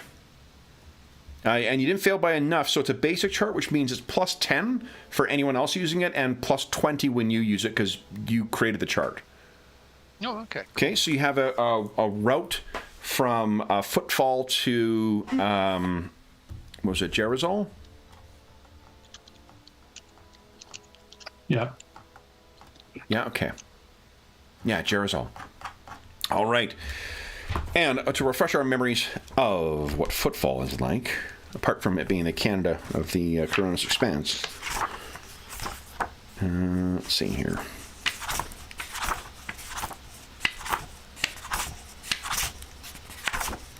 All right, Footfall. Settlement that was once Dwayne's Footfall, and now simply Footfall, is a tethered network of hundreds of stone structures floating in Furibundus's voids. It is a mass of buttressed temples and plasma-pitted fanes whose towers jut out at all angles in the void. Most are linked by enclosed stonework tunnels and arch bridges, in addition to huge steel chains. At the very center is tethered a huge macro statue of the God Emperor, larger than many warships. Many of Footfall's buildings would not look out of place upon a planetary surface, while other spiral mazes and winding tunnels of unsupported stone would fall apart under the tug of gravity. Sections of Footfall have no gravity, and many have fluctuating levels of generated gravity. The few structures that have their own stable grav generators are highly desired prizes and are fought over by the most powerful factions, changing hands over the corpses and regrets of the previous occupants with alarming regularity. Over the centuries since its establishment, Footfall has become a lair of villainy and intrigue. The descendants of its original population of stoneworkers and rogue trader vassals now far outnumber the less reputable newcomers. Here, religious fanatics rub shoulders with assassins, spies, fugitives, and fugitives from imperial justice, narco tribesmen, rowdy crew on furlough, and a wide range of disreputable merchants. Beneath this tumult of lawlessness can be found an even more shadowy world: heretics, cultists, unrestrained criminals, unsanctioned psychers, and worse. Here, 1,000 forms of deadly intrigue can be found, and anything from a starship to a human soul can be bartered in Footfall for a price. It is for precisely these reasons that many great powers and factions from the Calista sector maintain secretive agents in Footfall: the Administratum, Battlefleet Calixis, the great houses of the imperial nobility, the disciples of the dark gods, the Ministorum, and perhaps even the Holy Ordos of the Inquisition as well. So, for you guys, it has many more uses beyond those of a simple port. The individuals come to learn about competing interests, find an array of illegal services unavailable on Imperial worlds, send forth trusted crew to carouse, gather new recruits to replace those lost to the void, and participate in deadly intrigues to gain an edge in the exploration of the Corona's expanse. It's also a place where a vessel can shelter to refit and repair damage in relative safety, provided a rogue trader can abide the 1,000 assorted scum who might flock about, or the dubious strangers who will swarm their injured vessel and toil upon its hull for a few thrones apiece, or the heretics whose price is far higher, but whose no questions asked expertise make them worth the demon's bargain to hire. So welcome to Footfall. You can picture that it's crazy bit chunks of rock drifting around in this, and through all of it, you can perhaps see, I think, the missionaries that you saved from that thing. They're on maybe one of the bridges. You can see them all praising the Emperor's name as they see this, enormous thing that dwarfs your ship even. So, what is the plan here, guys? As I mentioned, you can use your profit factor if there's anything you want to acquire here. You can also try and repair that augury sensor that was damaged. So, what's the plan here, guys? I've talked more than enough now. Repairs are in order. Mm-hmm. Did we? Where did we agree to bring these people to? It was here, right? No, was it just here? I don't remember. Where was it, Kev? They can arrange a new place here. Yeah, it was the largest place. The places for them to most easily find new passage is either here or in Port Wander, and you guys didn't want to go back to back through the Maw. And this is where our delivery is supposed to be, right? It is. Yep. Yeah. Very good. And then we're going to need the repairs. And yes, perhaps if there's anything anyone had in mind, item-wise, maybe. Well, maybe we tackle those things first. We get our passengers situated on land here, and then get our deliveries done. Look to the ship's repairs, and then at that point we can decide to. We'll see how long the ship repairs are supposed to take, and we may have some time to take to the marketplace. Okay. So where you find at one of the one of the floating rocks, you're able to find a berth. I'm assuming with the contact that you had identified in Port Wander. Did we say who that was yet? I don't think we had a name or anything. We just... Okay. Well, I happen to flip to the name chart here. So, let's call it Sawyer. So there is a heretic called Sawyer that apparently can do... he is not as willing to abide by the Emperor's edict to avoid the Xenos technology, so he's taking advantage of some of the odd discoveries in here to help expedite things. But you make contact with Sawyer, and Captain, I think you may be the one, unless you want someone else to take the lead, to make the contact with him. So you can assume that the Vox, you've made the contact through someone like the helm, not the helmsman, your ship's equivalent of a Nahura, to contact someone and then transition through. And what you hear is, or you see, is as you're talking to the comms person, they turn back and they say, Captain, I have contacted Sawyer, but Captain, they're saying you're dead.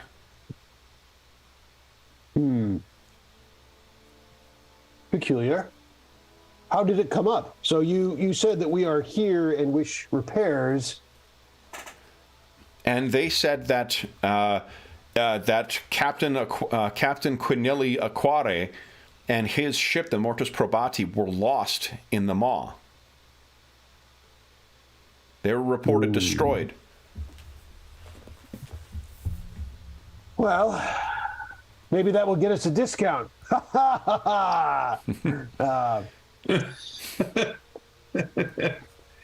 Let's prove them wrong, shall we? So they nod and put through and says, hello?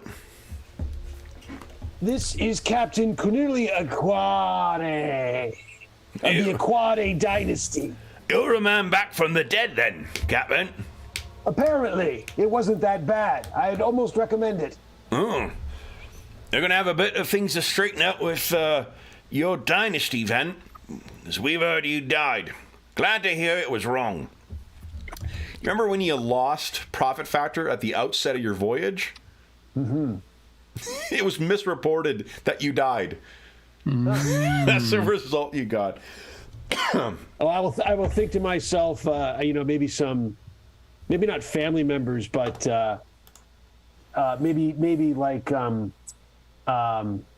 close family servants. I'll be thinking, oh, Josephine better not have split up my possessions back home already. So it's Orbest Dre. I remember it was your contact here. I believe it was he who he's been your dynasty's contact in the Cronus expansion around this region, at least for a while. So if you want to drop his name, that's likely how Sawyer would know you. Yes, and also Kevin, how would we get? I guess it would be a psyker if we were going to try to get a message to Orbis Dre. If I wanted to send him something, would that be a psyker? Yeah, it would be an astropath. Astropath. Yeah, not just any psyker. An astropath is a specifically trained psyker for that. I mean, Regius, put it on. Oh, sorry. Well, so you could definitely find a rogue psyker somewhere in Footfall, from the sounds of things. I'm not sure you'd want to trust them, but you certainly could have gained access. You have astropaths on the ship as well. I think that's well. You know what? I mean, it's Regius's area anyway. So Regius, put it on the list. We need to contact Orbis Dre to let him know that I still breathe. To let my family know. So unless you want to roleplay anything out with him, Sawyer will make arrangements for you to get your thing in. Let's just quickly make the necessary roll for this, because you do need to make an acquisition roll for this to repair. And remember, before you make the roll, you can choose to burn profit points to get a plus 10 for each of them. Now, the check to, let's see here, repair. go. Starships. I was struggling today to figure out how all the stuff fits together in this. The one thing I don't like, the optional rules with spending profit points to have it go in, it seems like, and maybe I'm misreading stuff, but it seems like the only other way your profit factor goes down is if you get mishaps, like what we rolled. So it's strange. Like I just don't. If you don't have a regular sync for those things over the course of a campaign, you would just be seeing the numbers go crazy up. Right. I could be missing something like maybe a critical failure impacts that, but I like the use of it to give you a benefit to your rolls anyway. Okay, so the components. You have no hull integrity damage thanks to the incredible piloting of your stalwart navigator. And let's see here. Where is... I can't remember if it was under the acquisition section or it was under the starship section. When I was reading it... Here we go. Here's the acquisition stuff. So let's see here. Here we go. Starship components. So you will need, fortunately, these are etheric components, which means the Auspex sensors. This will be a -20 for the component. And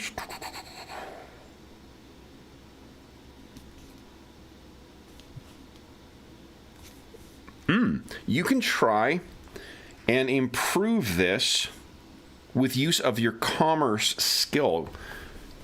Does anyone have a decent commerce skill? Not who's with us this week. Yeah. I bet Oh, you no! it's- Chief's time to shine. I'm 43. It's not bad. Oh, that is pretty good. Oh yeah, that's good then. Okay. I've been trained. I am a member of a trading dynasty. Of course, of course. Okay, let's see here. We should have known, Captain. So then, let's talk about... Why don't you give us a commerce check? Let me make a roll for Sawyer. You're going to get +10 to your roll, because he is your contact. Let me see. Oh, I just rolled through a dice at my own head. What the heck? Okay, I succeeded with less than 1 degree of success. Oh. Easy. All right, so we'll shift that by 1. Tell me about what do we see as he's negotiating with Sawyer over the acquisition of this stuff. Sawyer's going to certainly do the repairs himself, but it's really more a matter of you wheeling and dealing and trying to find a reasonable price for this. What are you thinking? I'm probably going to try to leverage posture a bit miffed at this whole deceased thing. And of course my family. We could have 10 ships in here for repairs at any time. And who will we use? I ask you. Who? All right. So your pomposity definitely carries the day here. So that will reduce that by 1. Now, let me see here. If there's any other modifiers here. Okay, during acquisitions, here we go. While we're doing this as well, too, if Alessandro or Regis, if there's any gear that you guys wish to pick up, this is where you can make an acquisition roll. There's certainly lots of places here to be able to try and indulge in that. Remember, you can also use your profit factor to influence people to gain a bonus to your actions. Let's see here. Starter components.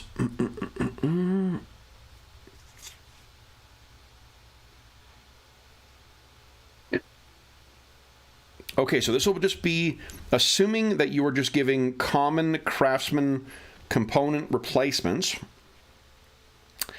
You'll be rolling at -10 because of your good commerce roll. So you're going to be rolling, you see whether under your skills where acquisition test is?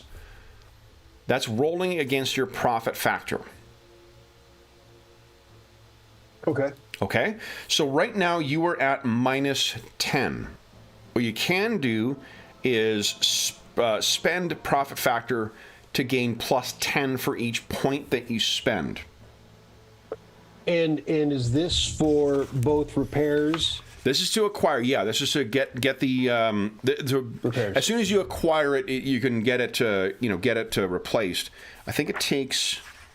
I thought I saw 5 days, but let me make sure I got that right. Let me go. Let's see.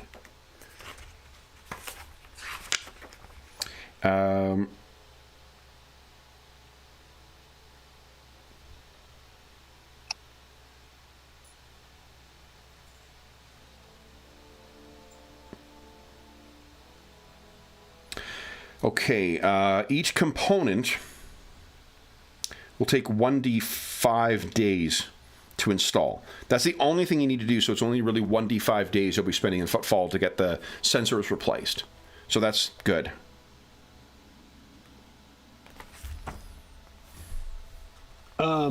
And should we, at this point, determine what everyone wants to do here, or should we do that after this? Well, no, let's just finish up what we're doing here. Okay. Okay, because we're figuring out what this modifiers are.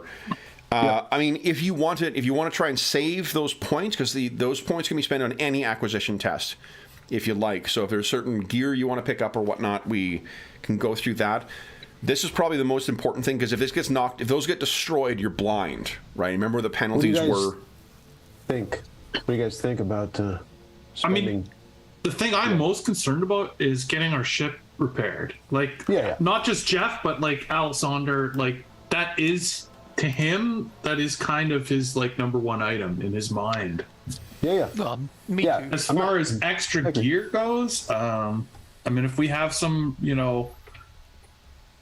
good points left, we could consider talking about what would just be best to get. I mean, Jeff, the player, doesn't know anything in particular to get, but I agree. Yes, isn't urgently after anything, but a solid ship is the thing. Yes, I agree. I mean, our gear that we started out with is reasonable, like personal gear. So I don't think we're bereft. If in time we'll probably crave something, but at this point we're pretty good and we can take a look. But I agree, the ship is the priority. So what do you think? So that means we should spend? Is that what you're saying? We should probably spend. How much profit factor should we spend for a modifier then? Because it's going to be right now it's a -10, so he's got a 49% chance of success on this.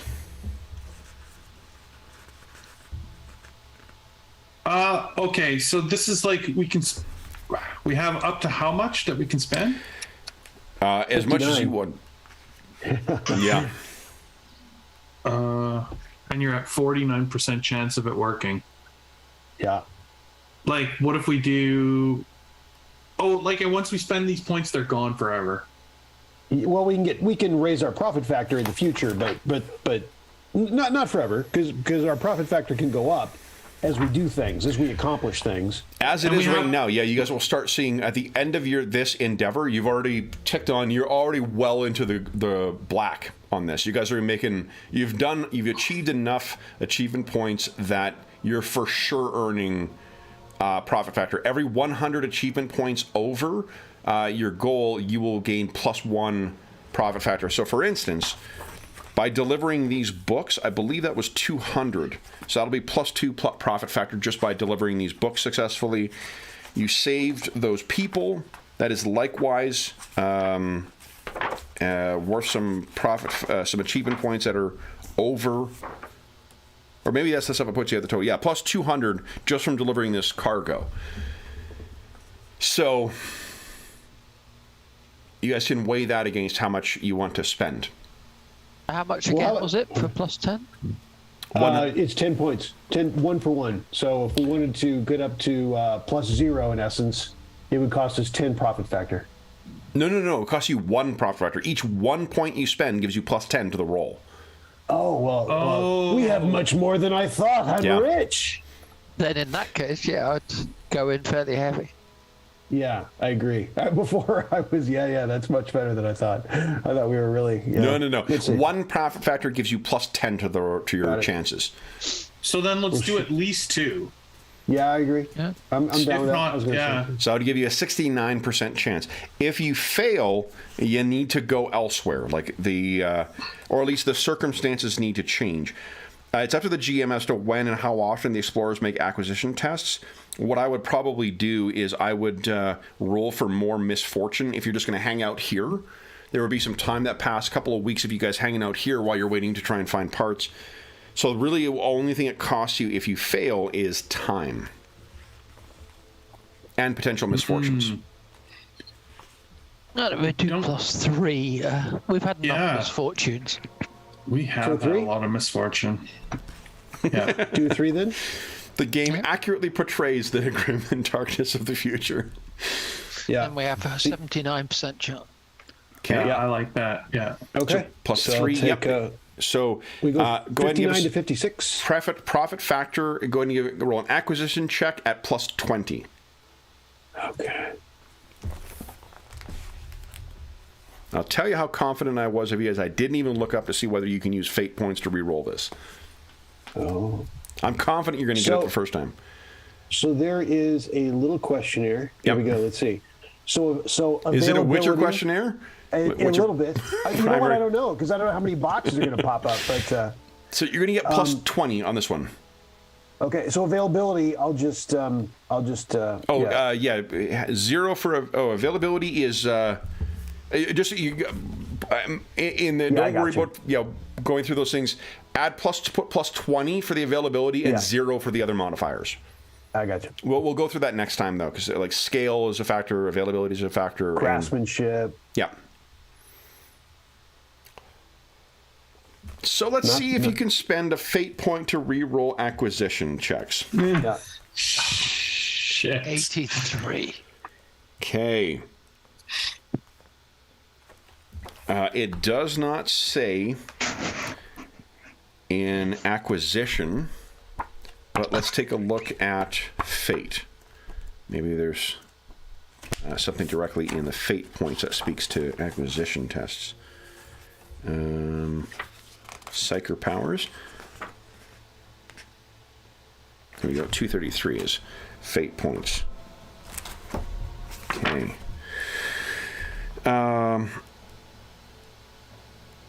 Spend 1 fate point to allow, let's see here, the re-rolling of a failed test once. So, if you want to spend a fate point on that, that is fine. I do. I am quite interested in such a thing. Oh. A fate point can be used at any time, either on the character's own turn or in reaction to the action of another character, to re-roll a failed test once. You guys can spend fate points on one another. Oh. Gain a plus 10 to the test. Again, you can spend fate points on one another. Cool. So all those things that you've got, you don't need to feel restricted to just spending it on yourself. Burning fate points, I believe, is those things you have to spend on yourself, because it talks about saving you. That would make sense. Yeah, but using fate points, you guys can use on one another. So, spend them if you got them. And there's a successful acquisition test. You guys have repaired your sensors. Alessandro, give us a 1d5 roll. Let's see how many days you've got to kill. Come on. 2. It's never good in Warhammer 40K. Yeah. 3. 3 days. Okay. So Okay, it's not bad. So with some careful negotiation and some luck there, Captain Quinelli, you are able to locate the necessary Auspex sensors, and they're going to be installed on the ship. So you guys have 3. Tell me about how you plan on dropping off these illicit books then. Let's talk about dealing with that. It is in one of the sketchier locations. I think it has grav, but it's effectively the equivalent of like a floating hive city.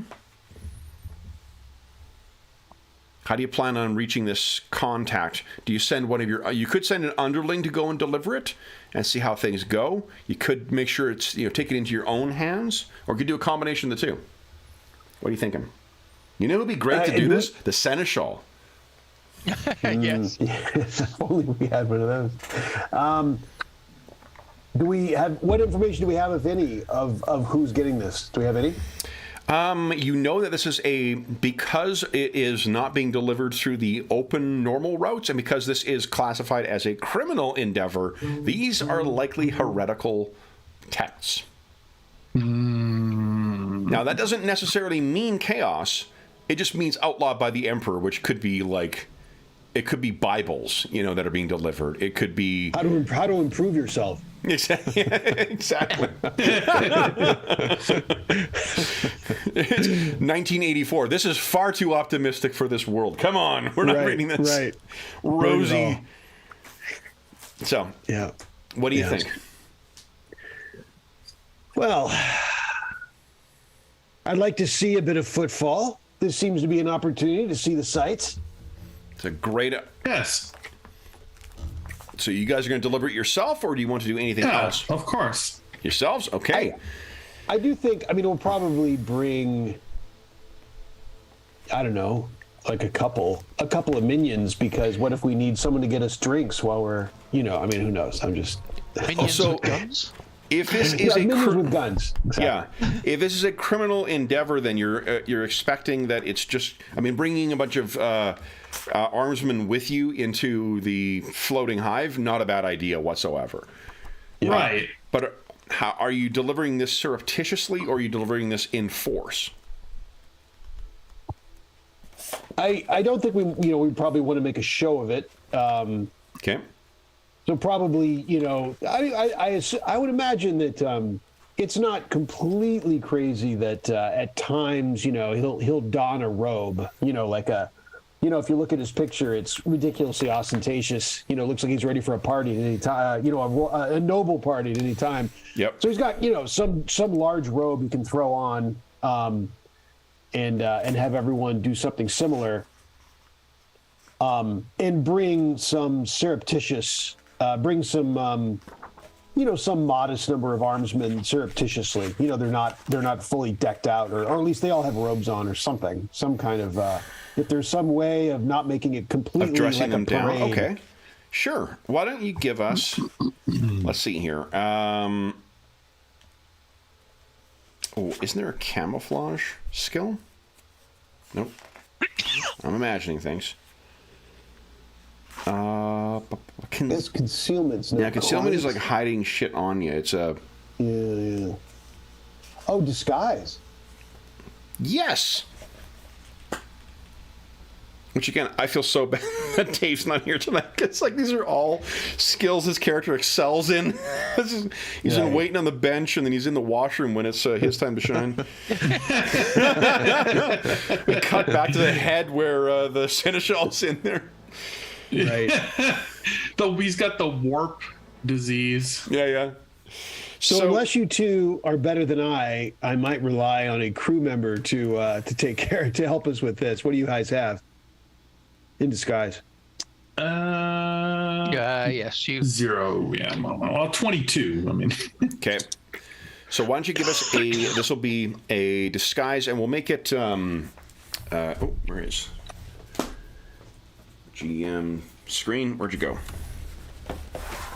I have a bad habit of putting the GM screen underneath my notes, and then I forget.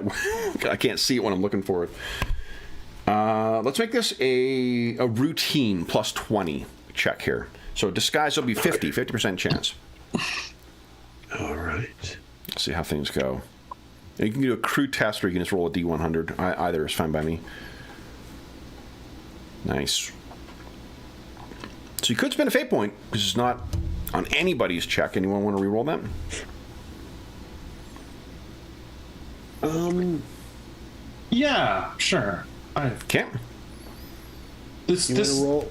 In this game, you get the fate points back every game. At start of right? every session, yeah, you get all your fate points back. Yeah. There we go. Yeah. Let's do Okay. it. So roll at plus 20 for the crews. Check there again, Captain. Okay. Let's see here.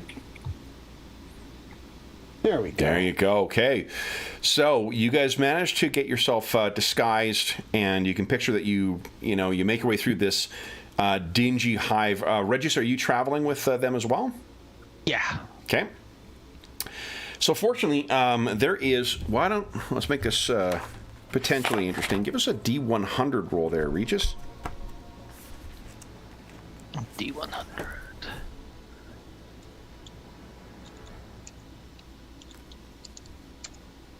Okay.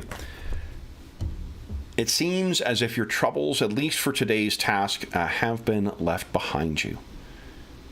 Tell us how you guys successfully make this drop-off. So you're meeting up with it's some rogue scholar who wants to, who has ordered these books from that scrivener. What do we see as you guys drop off these books successfully? I have a head into the bookstore. I can imagine it's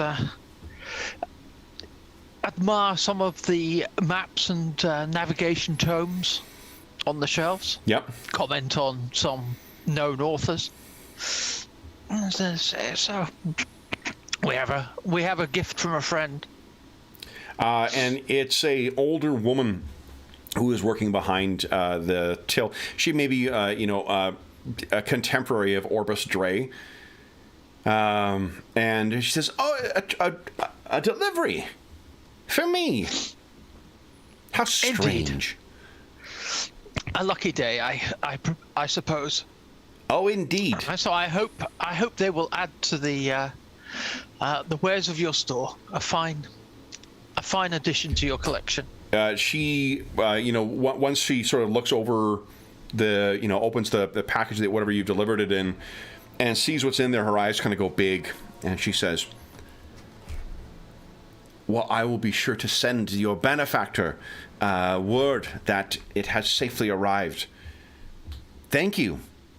And please look around if there is anything of interest to yourself or your friends." Absolutely, thank you. Okay. That is another task completed, guys. Anything you wish to do with the remainder of your time here? Yeah, so this is where we have to decide if there's anything we want to buy. Now, that includes upgrades to the ship as well. Is there anything you feel is underperforming? And there's also the possibility of buying new ships. Now, that generally takes, the buying new ships part, that takes quite some time. But for the other things, and your ship, the one downside you've got, ship is quite full right now. What you might... Yeah, you're heading out in the middle of nowhere, too. It's not like you're going to pick up a delivery for anybody. But let me stop telling you what you can't do. What do you guys want to do? Does anyone have any items that they are interested in?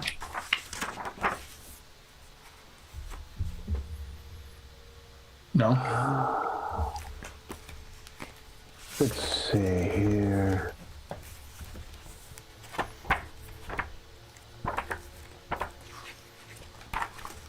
I currently don't have anything that I could look through the book and see, but I think if I remember because originally when we had the opportunity, when we were making our characters, Kevin had stated that we could roll for some crazy items, and then we didn't do that. We decided that wasn't in the rules. Yep. I don't know if you remember that, but that's sort of the only thing that I could think of was rolling for something well above my stature. And stuff that is a further upgrade for you as well. Yeah, well, my stuff that I got was quite upgraded. I got a best hand cannon and a best mono sword. Mm-hmm. And when I looked, my guard flak armor was sort of right up there with the best stuff that I would be able to afford for a while. So I'm pretty statted out by the character creation. Yeah, so I mean, unless there's like something crazy, maybe we'd be better to try and upgrade our ship, if anything. Yeah, I agree. I've got the best Hell pistol and the best Xenomesh armor, so... I mean, maybe tempted to upgrade from my standard plasma pistol, but it's probably okay. I mean, it's very flavorful, and so you'd want to go for a better? Well, there's one that I think you have a standard plasma pistol right now. I do, because doesn't the higher grade one not malfunction? Because that is always the risk with the plasma weapons in 40K is them going kaboom. Which is kind of flavorful and fun, but I mean, yeah. And that's what you got fate points to keep you alive for. It's like when you see that light go red, you have time to throw it away. Oh, shit! Yeah. Yeah, like, to me, I think that the things that make the most sense would be to try and upgrade the ship. But, I'm up for whatever. And by the way, Kevin, I'll mention, since we were just discussing stealth topics. Yep. Looking at the item Cameline Cloak, on page 139, it says, a character wearing a Cameline Cloak gains plus 20 bonus to concealment tests. If the wearer remains stationary, he counts as being one range bracket further away. So that's not an object, it's himself, obviously. So it just means that you're invisible so you can pick up and grab objects quite easily. Gotcha, yeah. So I'll throw that in the mix. Yeah. But it says to hide things from small objects to vehicles to starships or objects. Because in this case, someone would be wearing it, so it'd be a concealment test of a human. It says concealment test would be used if you're wearing the Cameline Cloak to... Well, so what it says is a character wearing it gains plus 20 to concealment tests, full stop. If you remain stationary, you count as being one range bracket further away. Yep. Like, I definitely think... So a person. Yeah, so it's the person who is... Yeah. Just in case if there's a question of whether the concealment was just for items, And the thing is, if you read the skill, it only talks about objects, though. Right. No, I hear you. And that's why I mentioned it. That's why I mentioned it. You know what? There doesn't seem to be an overlap. Let's just say that and maybe I'll take, no, this incorporates all the errata because it's third printing. So,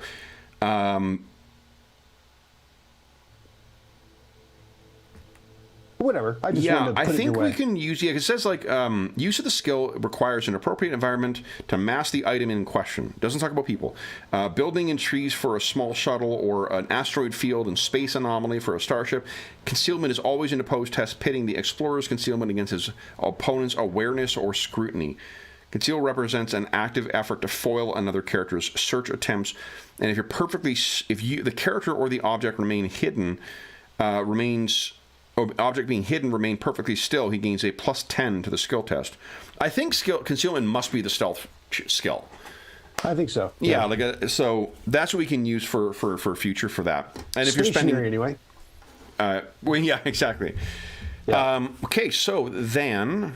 Yeah, so what are you thinking? So the plasma missile, that's the only thing that you got there. The only thing with your ship is I think you've got one space to spare right now. Like, there's very little that you've got.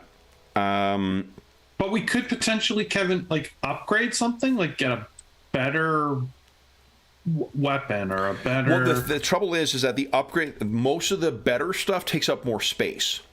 Oh, okay. Yeah, that's what I'm saying. But with one spared, for instance, and also you need enough power to keep everything going, too.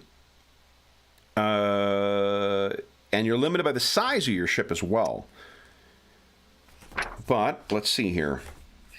So maybe there's not really anything there either that we could do. So what you've got right now is, let me see did I add the power on the Mortis Probati? I did. Okay, and then let me check. How much have you used? Fuck, I've lost that. I got to recalculate what the points are entered into there.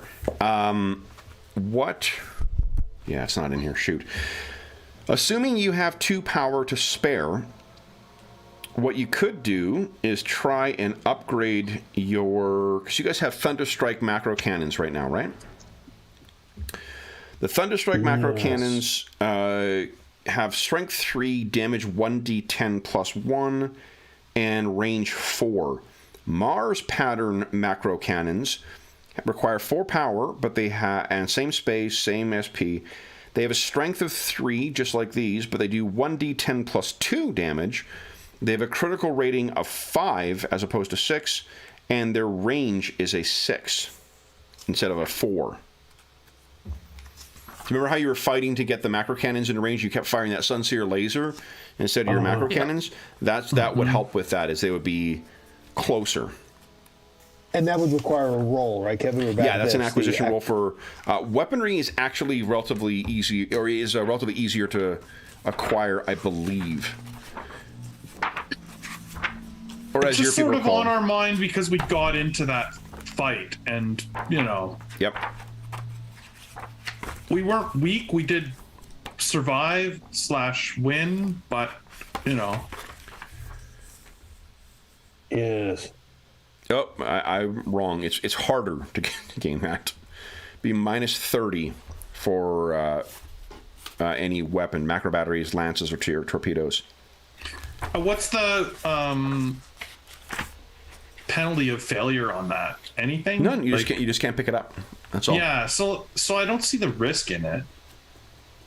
Yeah. What do you guys think? Yeah.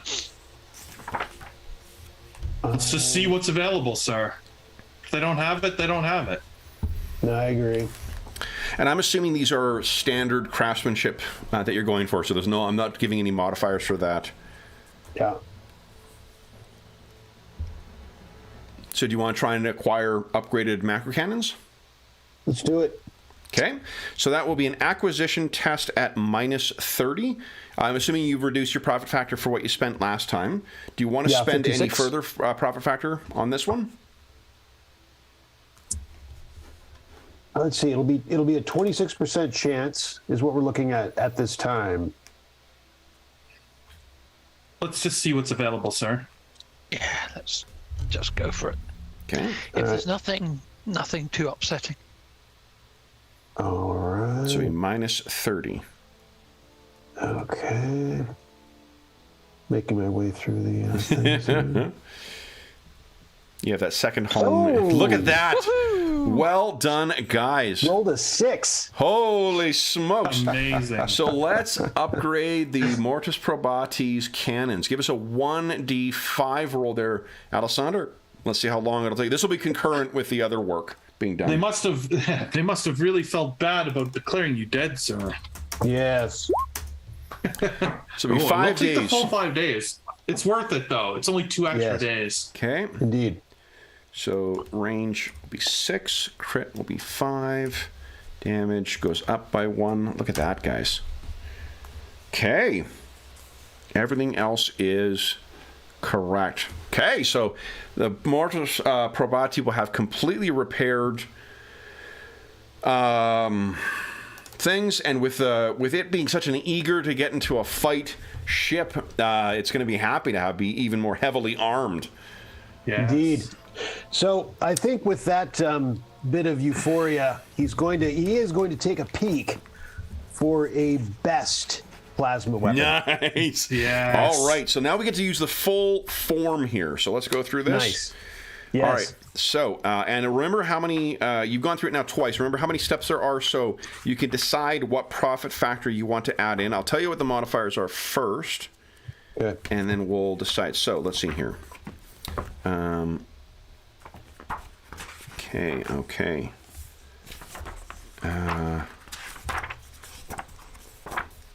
Here we go. Acquisition. So,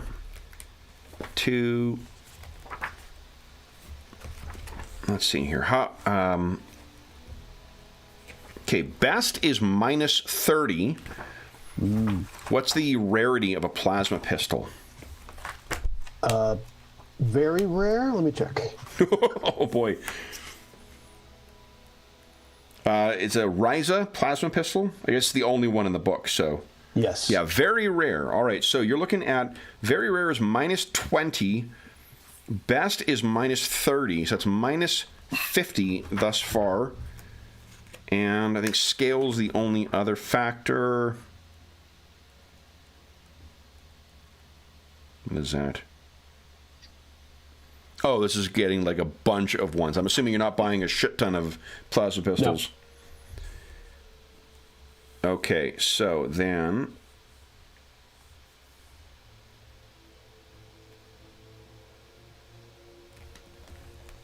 Okay, I'm just going to see if scale applies.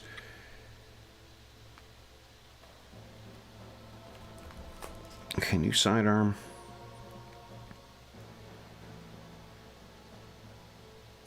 Here's the upside. You only want one, so that's plus 30.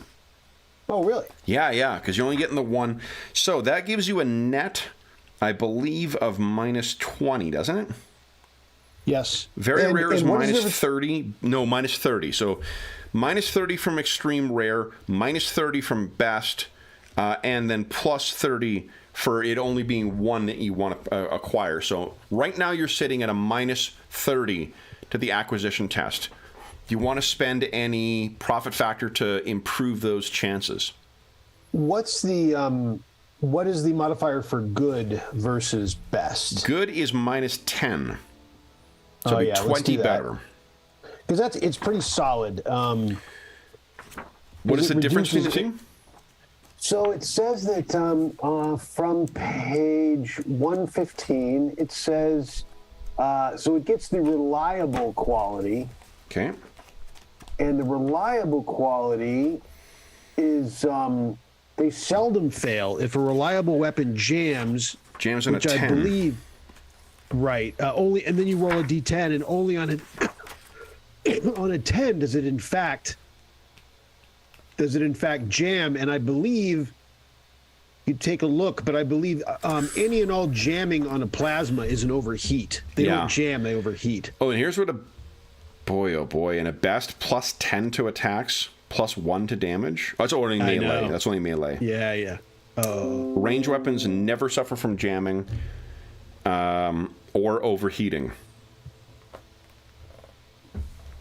Yeah. So do you think the good benefits would apply to overheating since they never jam? It says overheating and jamming separately under best. It does, yeah. So I don't think that necessarily, but let's look at reliable. If a reliable weapon jams, roll 1d10. So you gotta get the best. Yeah, and overheats. Let's see what overheat. Yeah, and overheats doesn't make reference to the jam.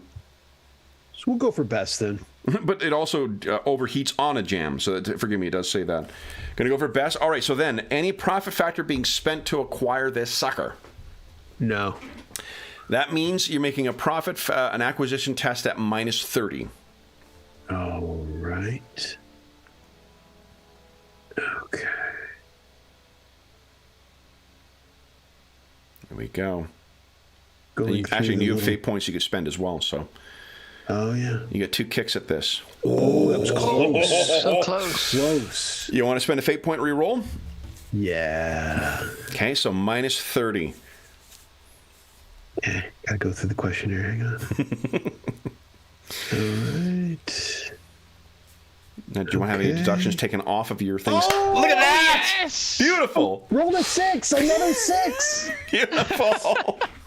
All right, Does so anyone you have any rolls you want me to make for you right now? So You're on fire, which with your new plasma pistol you won't be. all right, outstanding work. So yeah, that's great. So you have it will never overheat. So there's this ancient plasma pistol that you are now free of having it ever overheat. Nice. Okay. Amazing. So then, having seen that impressive display of mercantile quality, Regis and Alessandro, you certain there's nothing you want to try and acquire before you leave Footfall? As I'm showing it to, I'm probably showing it to you too. A quad.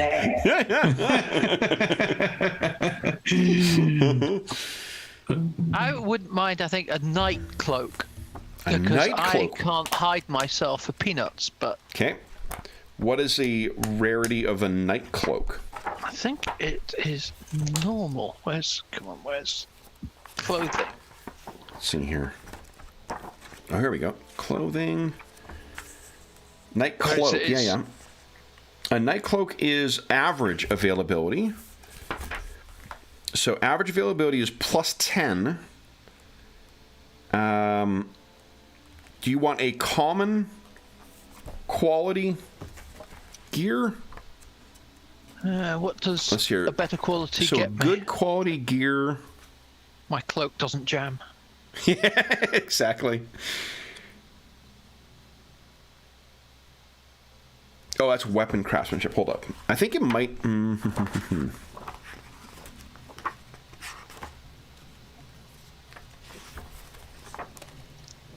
I think what I'd probably do is apply something similar to what melee weapons get, is give like a good one would give you +5, a great one would give you, or best would give you +10 to whatever relevant roles might be involved. So like a night cloak, Yeah, it gets you a +30 concealment. Because my Wowzers. concealment is ghastly, so... It gets very hot inside the cloak from the internalized heat, and the wearer must pass a challenging toughness test or suffer a fatigue level for every hour of exertion. What I'd probably say is that gives +5 on a good one and +10 on a best. yeah, well, let's try for best. If we don't get it, we don't get it. Sure. So best is you're only getting one bet, and that's offset by the best. So basically, you can make an acquisition test at +10 because it is average, and it is you're only getting one +30 and best at -30. So it's acquisition test at +10. Okay, and I'm being dumb here, but where's an acquisition test? So acquisition. Oh, there I it think is. There, I see the thing it. is you Yep. need to update. Unless I don't think the profit factor updates across the character sheets. What is the No, so current what's our profit profit now? factor, Captain? Oh, you're muted, I think. 56. 56. 56. So down. at 56, and then just add. There will be the worksheet, but just add +10, Yep. and then go ahead. And then Keep the other on one clicking I've just through. got Everything else is set to standard 0, and then let's see. craftsmanship. Typical. Boomer.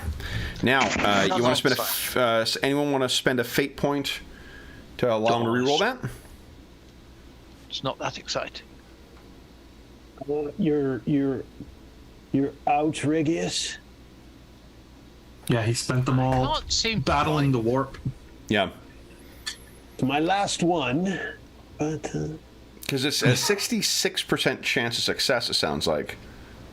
oh, for a crew member, of course, for a trusted bridge master as yourself. So go ahead and give us a reroll +10 for your acquisition test. Clicking through all the... Yeah. Flashbacks to The Witcher. Come on. Come Yeah. on. Fuck! Jeez. So Not there- here. Well, Captain, even with your best Oh. help, there's just no sign. Another It was time. fate. Another time. It was fate. Alessander? Yeah, so there is something I would try to look for, but I don't know what it would be called or what it is in the book. What is he looking for? So he would be looking for something to help him handle the warp travel. So like if that's like an implant or a drug or like if I don't know if there is any such item. Like I don't know. You mean the like book for, well for the enough. willpower?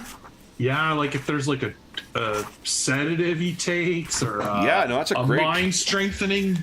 Yeah, let me... Like he's not afraid of taking something to help him with the warp travel. I see a cactus oil help. Yeah, he's had this cactus problem. Okay, He hold on had this here. phobia. It was in the back of his mind. It didn't trigger, but he knew it was there. Yeah. You know, like he. So there And are- I know there's like cybernetic implants and like all kinds of Yeah, cool I don't know stuff if you can look cybernetic for. implants would necessarily help you, but... Or if there's a stim pack. Yeah, I'm just or, looking through the drugs right now, see if there's anything that might... I just know there's so much stuff in this game, and there Yeah. might be something for this, but I wouldn't know because they all have their cool names, right? Like, and I just wouldn't know. It's drug, recaf, sacred unguents.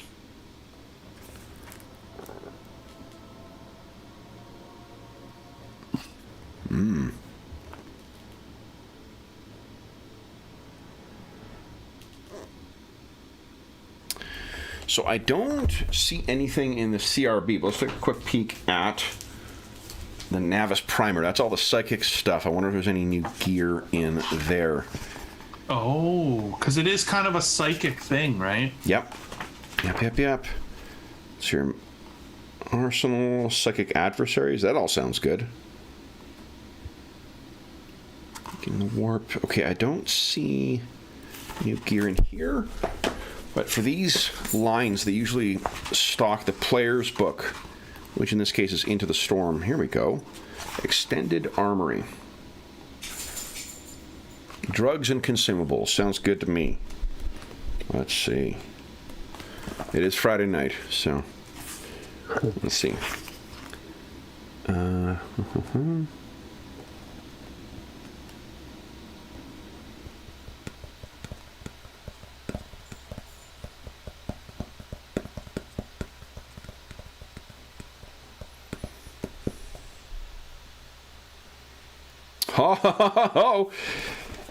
There is a drug called White Void. Users gain plus 20 willpower for 1d10 minutes per dose. If used more than twice in a week-long period, they must make a hard willpower test or become addicted. Nice.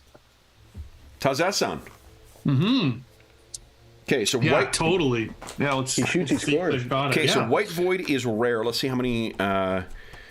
So let's just calculate our stuff here. So this is actually where the number might be interesting because you may want to get more than one dose. Yeah, of course. Okay, I don't so just here we want go. a single dose. Could be gone instantly. Get two, get addicted, and then run out. So it's common. Ooh, I'll add another wrinkle into this is so that it's a hard minus 20 willpower test.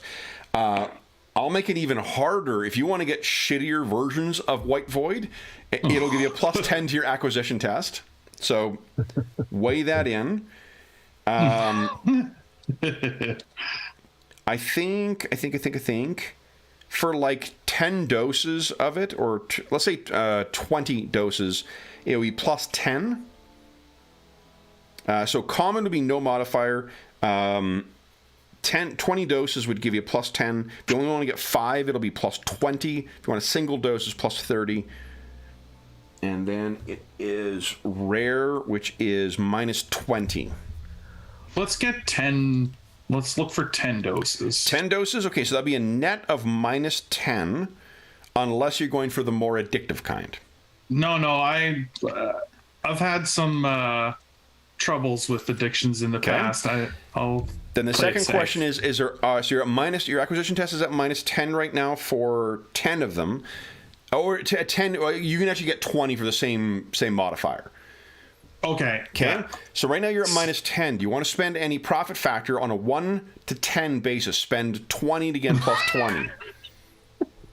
No, I won't spend the ship's I love profit the idea of him factor, like he's what do you call it? Embezzling a bunch of money for drugs. Yeah, totally. No, because he doesn't want to have to explain it to the seneschal when he gets back. Why is this account empty? He's also the one that noticed me eating the cactuses. Right. So, Yeah. Okay, so If I'm right now now you're on only just drugs minus 10. If you too- only go for 5 doses, that'll be at a 0 modifier. no, let's go for a few. He'll Okay. Yeah. So so if you can add in your profit factor is currently 56. This is going to be an acquisition test at minus 10. Okay, so I have to roll under 46, correct? Yep. 1D100. Here we go.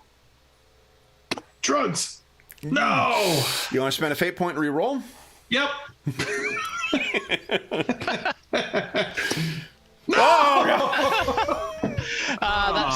That's the tradition of fate points. Yeah. They don't seem to help. All right, so good to know. Keep that in mind. White Void is what you're going to be looking for at every... Yeah, I'm going to write that down because White Void is the drug he is after. Oh, this game's love that. amazing. Yeah. Yeah. Great. This is the kind of drugs are stuff I perfect. love. Yeah. Okay. So then, what do you guys? You will have in the 5 days that you're here. Apart from you've completed that task, you've offloaded your missionaries, you've offloaded the salvage that you got. Anything else you guys wish to do before making your departure?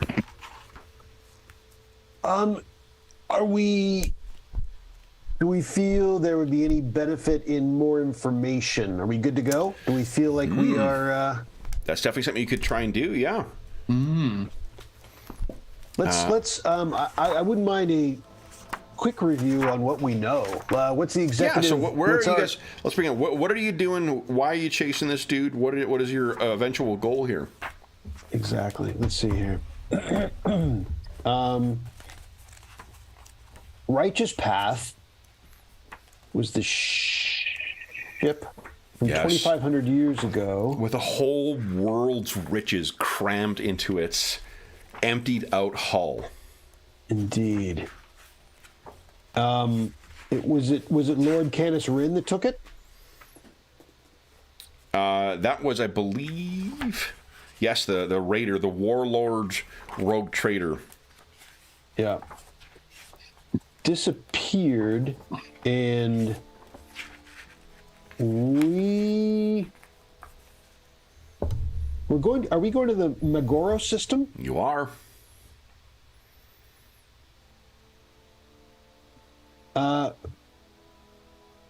Regius had a vision, but that's not connected to where we're going, is it? It was because he accessed the, what was it called? It's another 40K cool word. The Nemolith, I think was what it's called. Yeah, Nemolith. That was that psychic, like not beacon, but like the psychic map almost. That's how Regis was able to identify. Remember, he saw that vision, and then you guys went and spoke to a scrivener, and they were able to identify what the system was, the Magoro system that he was looking for. Because that specific vision he had. Flickering star circled by a dust world and a frozen halo. Mm-hmm. And you know there's another psychic who accessed that, the Nemolith. Indeed. Rogue trader Haderach Fell, captain of the Fell Hand. He is presumed to have raced off, having accessed the same information. Yes. The nefarious Haderach Fell. Indeed. And is that the extent of our information? Did I miss anything? Anyone think of anything? No. That's the extent that I remember. Okay. So that's not bad, but that as soon as we get to the Magoro system, that's what we have, and we don't have anything beyond getting to the system. So there is certainly more information to be had, but whether it's worth the delay, information versus speed. What do we think? I say we do have a few days here. Like, we rolled 5 days. Oh, that's true. For the weapon upgrade, so we could definitely spend a couple days trying to gather information here. Like, I do think that's a smart thing to do. That sounds good. Okay. Guys, we're using more optional rules. I love it. I justify. I tell you, the stack that I had when I was working on Conan for tomorrow, it's like almost every fucking book. Other than the adventures, I had everything out, so justify. Well, you were looking for those picks. I know, that damn Fang and Claw book. Oh my goodness. The one you think I was just trying to find a list of pick names. Because it's not, you can't play picks out of the core rule book. It's the only ethnicity you can't play. They got lists. Quick start? Sorry? The Quick Start has picks as an adversary. Yeah, they've got a list, and in Conan the Scout, there's a list of some names of picks as well too. Just not like the nice little list, and it's very inconsistent. Like, it's not a. Gotcha. All the others try and draw from like some historical or cultural context. Picks don't really seem to do that. Yeah. It's fantasy names mixed with some First Nations or American Indian names. Yeah. Or Native American names, I should say. Okay, so this is cool. Then, guys, what is it you're trying to find out here? Information about the missing ship? Yes. Or even, so, I mean, the jackpot would be more information about the missing ship, its location. But even if we got some good information simply on the Magaro system. So this, okay. Yeah, okay. Or, Yeah. or can we find out something about Fell's ship, or if he, Oh, that's interesting, yeah. if there were any, we might get to find out how it's equipped or what it's armed with. Yeah. True. Yeah, wouldn't hurt. Okay. So,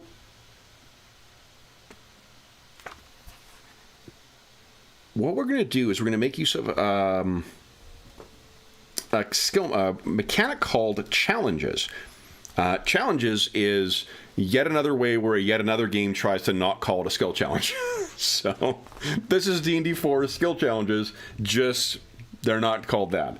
What this is, Right. is each of you will make checks, and then what we do is you get to add in your degrees of success. So it takes advantage of the degrees of success mechanic from this to stack towards there. This is going to require you to make use of your, what do you call it? As you're asking around, you can use blather, barter, charm, command, deceive, or intimidate. And these will be contested. No, they won't be. They won't be contested. Not these ones.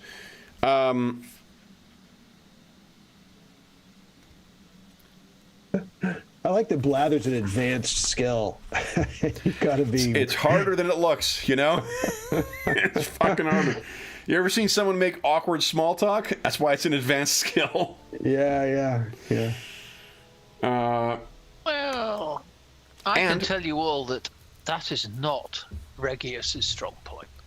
Now, one thing I will add into the mix here is a reminder: your name carries weight.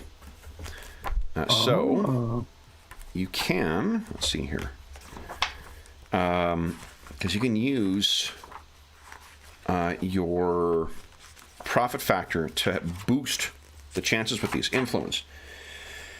You make a contest of your profit factor versus the profit factor of the person or organization you wish to influence. It is an opposed test. Every degree of success that you beat your opponents by gives you +5 on all interaction skill tests with the organization or person for the remainder. So I think what I'll do is, because you're going to be asking around to a bunch of different people, right? Yeah. Let's say...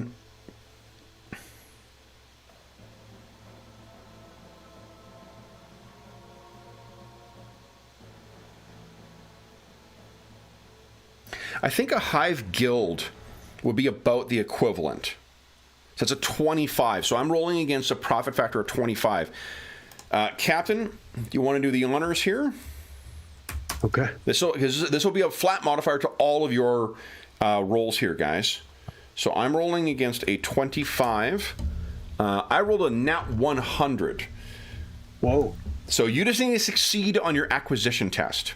And with this, again, as is always the case, you can spend profit factor to increase your chances with an acquisition test. But go ahead. Every degree of success you gain grants +5 to everyone's interaction tests. All right. I think we just roll straight up, right? 50 guys? Yeah. We're at 56, so yeah. Let me go through the little questions here. Okay. He failed as well, so it just means no modifiers. You could spend Okay. Oh, you guys are out of fate points. First session where everyone has spent all their fate points. Love it. Yeah. We Yeah. went a little hard on the fate You wanted points. that gear. You wanted that sweet, sweet gear. Yeah. I get it. Yeah. I get it. Okay. So then, so it means that you're not getting any modifiers to it. Let's set the difficulty here for the interaction challenge.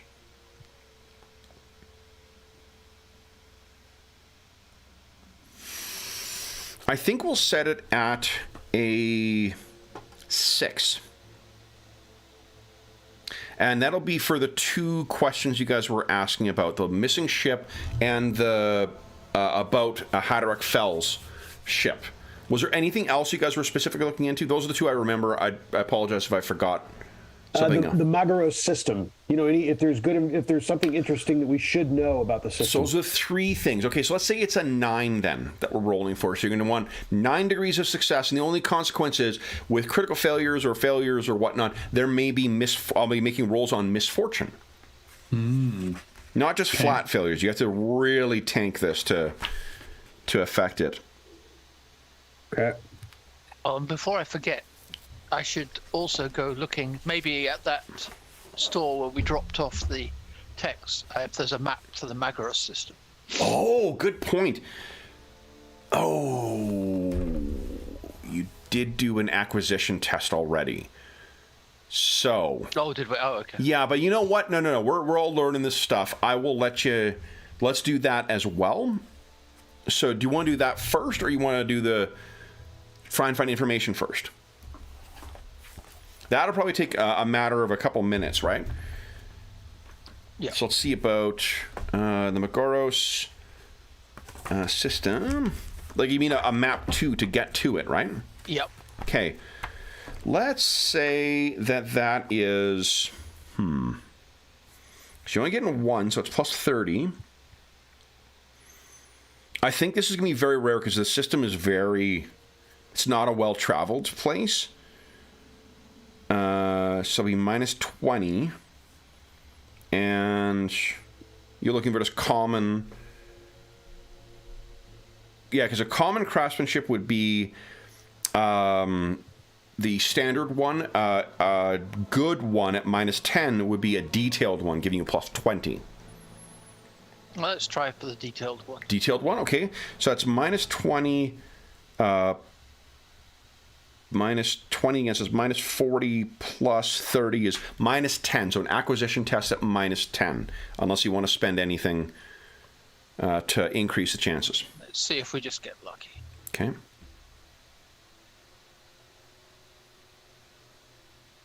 Come on, you're due a success here. Come on.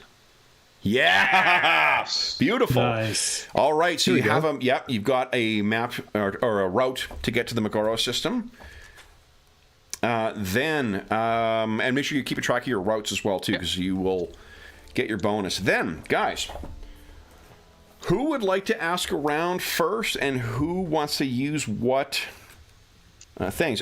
There's a modifier that will come into this based on what approach you have and what their disposition is. Let's see what I'm good at. Skills, what are Let's see here. social? I will be using charm. Okay.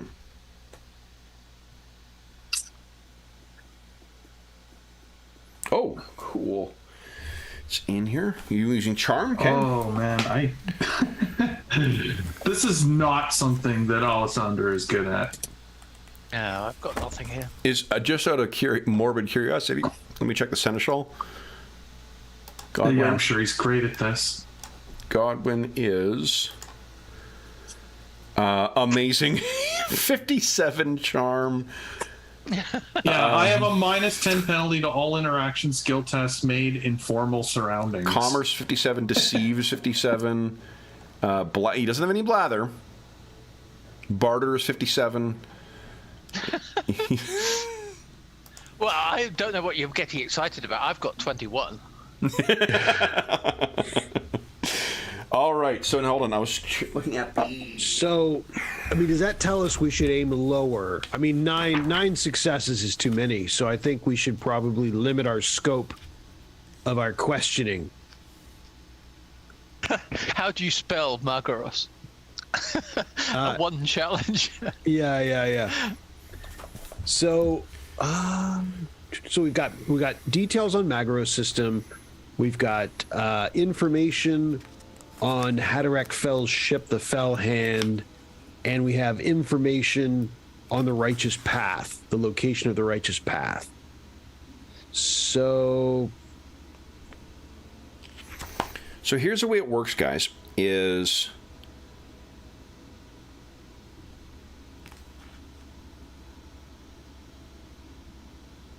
Oh, let's see here.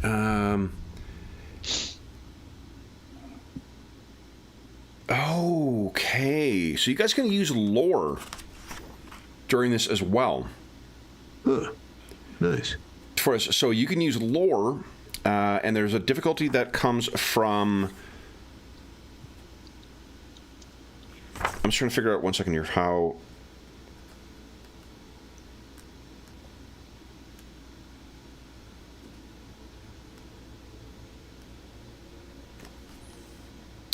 how this specifically works here.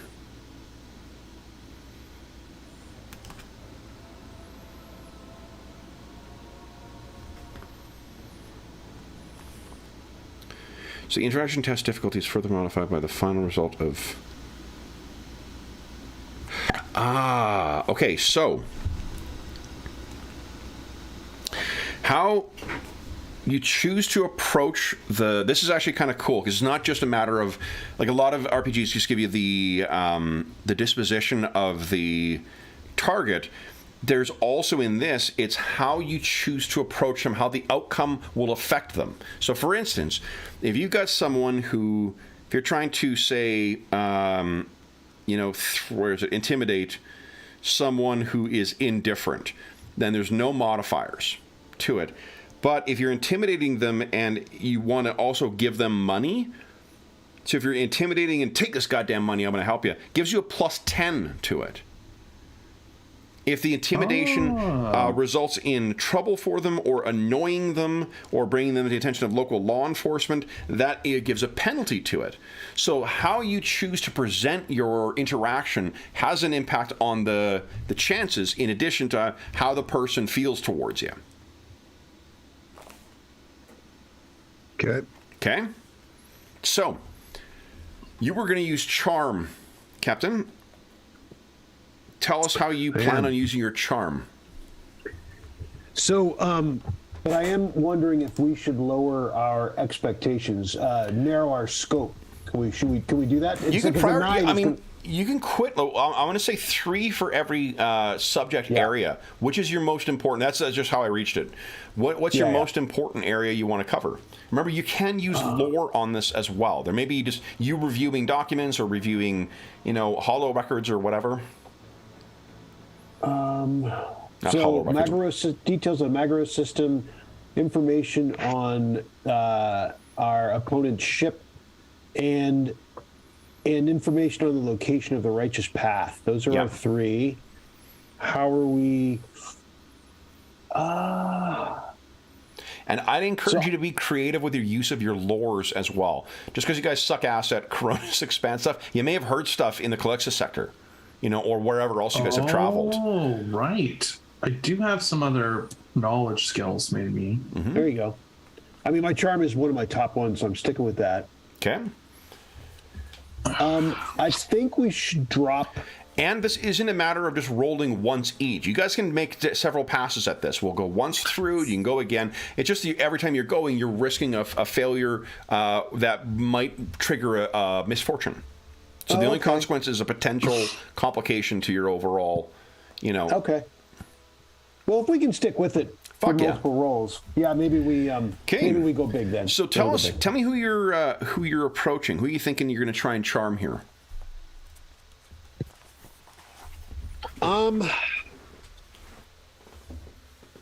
So, he wants to go for something more of what passes for highfalutin. So obviously, it's a frontier kind of environment. I understand, but so getting away from the dregs as much as possible and seeing leadership. May I suggest? What about rubbing shoulders with another rogue trader? Yeah. Yes. I mean, I wondered about that. But yeah, let's do it. Let's do it. So then, why don't you give us a?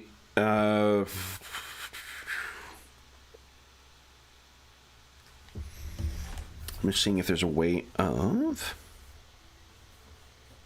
So I think we'll start as indifferent. So there's no modifier for the charm test. So it'll be challenging.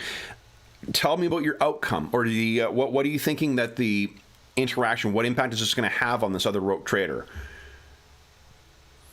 Yeah, I was thinking about that before. You know, it's going to be self-interest. I mean, unless perhaps any pre-existing relationship, maybe not between us, maybe not between Quinilly, but between our families may adjust that. But that aside, it's got to be self-interest with a rogue trader. I mean, that's the problem with seeking information of a rogue trader. He's going to, he's going to say, "Oh, Magaros system. I don't know what's there." That kind of. That's the problem with rogue traders. Is that the first thing you're looking for, though? Is the Magaros? What's the thing you guys have prioritized first? The righteous path. I think Quinilly is.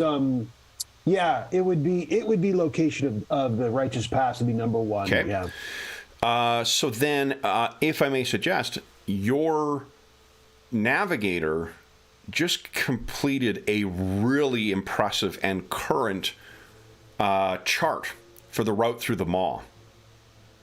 Oh, so it's maybe got value.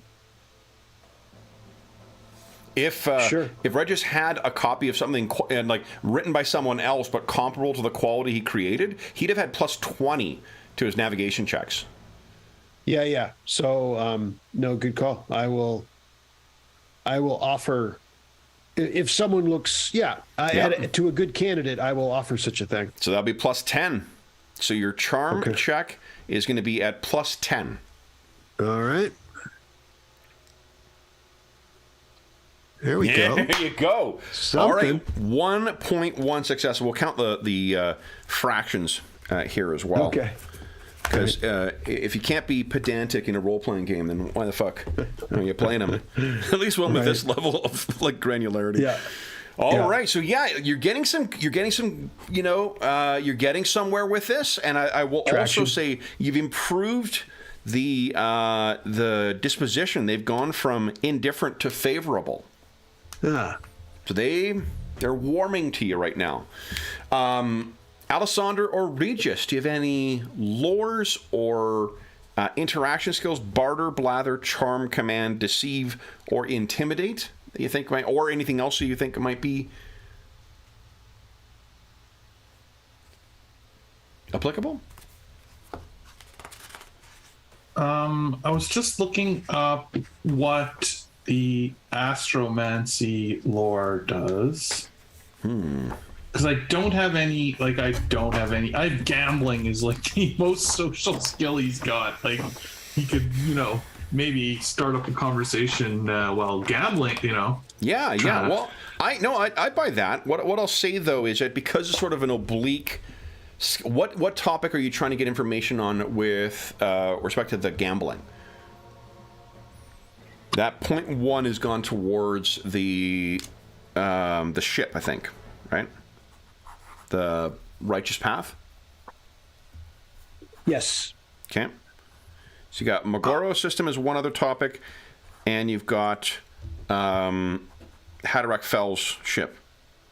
Yeah, I think I would probably be trying to get knowledge of the area.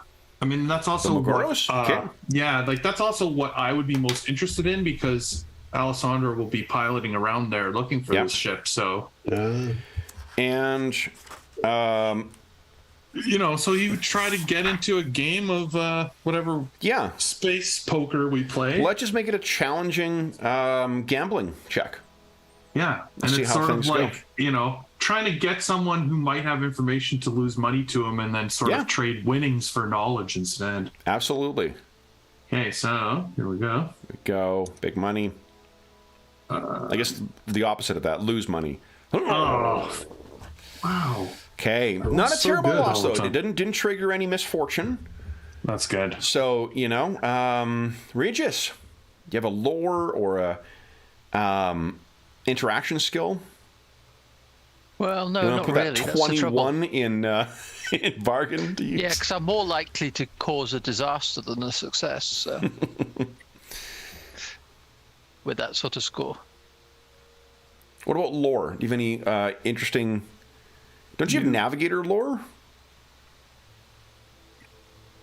Oh yeah, I've got navigator lore. Yeah. Indeed. Heck yeah, that's about getting around. So, I mean, I think you enjoy it. Oh, So, I'm being... Okay, that was silly then, yes. hold on here. So then the modifier you're going to get for it... I think you do plus lore, 10. This will be ordinary. And now that I've got a map to Magoros, can I therefore leverage that a bit by being able to drop in some good... Yes, so to get another plus 10, so it'll be a plus 20. And this is information on the Magoros you're looking for? Yeah, let's do that. Go ahead and give us a at plus 20. Nice. 1.3 towards the Magoros system. You guys are getting making some headway here. So then we're back for second pass. No critical failures so far, guys. Pretty good. Who would like to go first? I will take another run at it. Okay. Are you still chatting up the rogue traders? Yep. Okay. Stick with them. You've already given up something, your biggest value with that. Can you think of anything else you might want to give up? Or any other way to benefit them or pay them? If not, it's a plus 10. I have my old plasma pistol. I don't know if that really is a maybe not. Yeah, no. That's because you didn't sell it, so yeah. I think because that's a treasured thing. Sure, I'll give you a plus 10 to that. So plus 20 to your term, and you're making friends with this person too. Yeah. So let's see here, plus 20. Look at that. I have good news. And you were looking at the ship. Oh man, you are 0.1 away from unlocking that. You can improve your relationship with the this other rogue trader to affectionate. Now, okay. Hey, I mean that alone is good value of making friends out here. So. Yeah. Then either Regis or Alessander, who would like to go next? I'm fine with you using the same thing too. Like you're always rolling it. There's a chance of failure in it. The benefit of using some of the other skills is that you can make progress, I suppose. Right.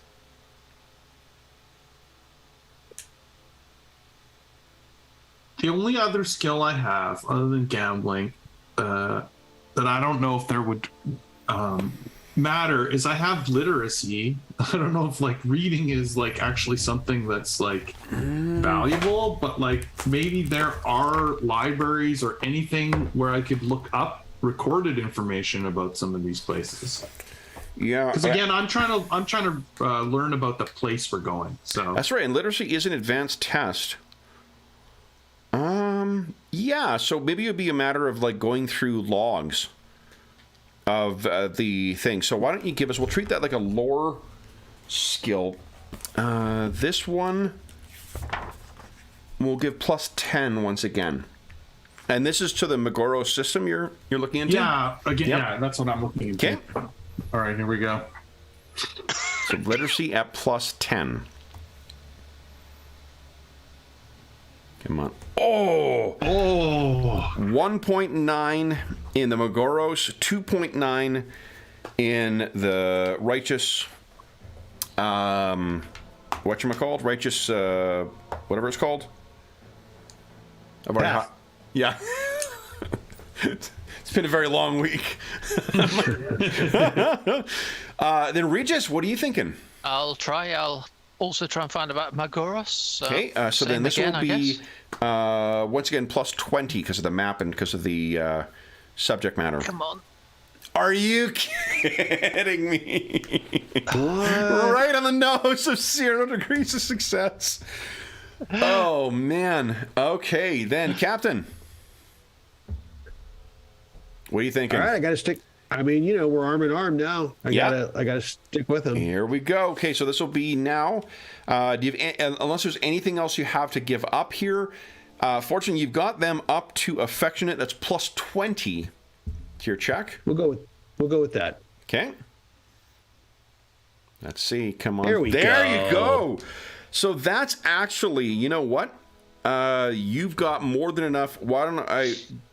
Do you want to buy up the Magoro system, or do you want to buy up the Fell Hand? Because you got enough between that success and what you had already in the ship.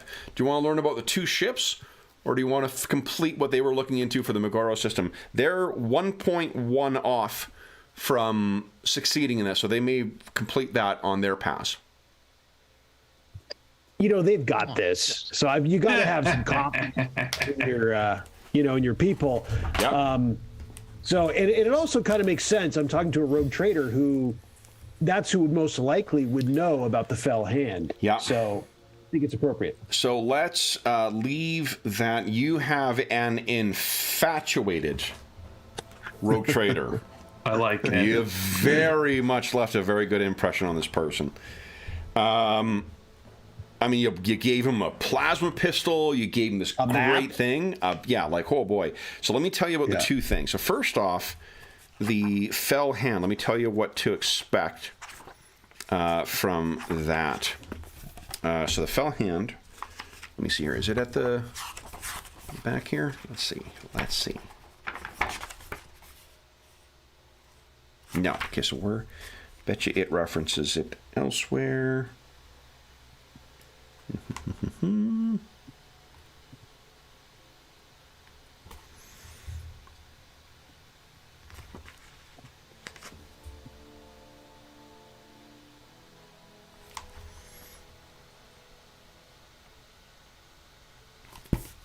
So I'm looking for what I'm supposed to use for stats for the Fell Hand here. Hold on. Let me see. Okay.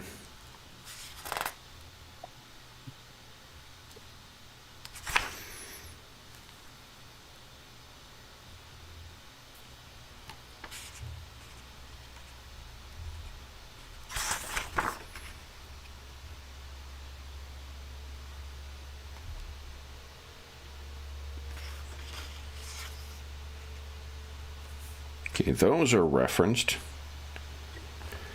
But.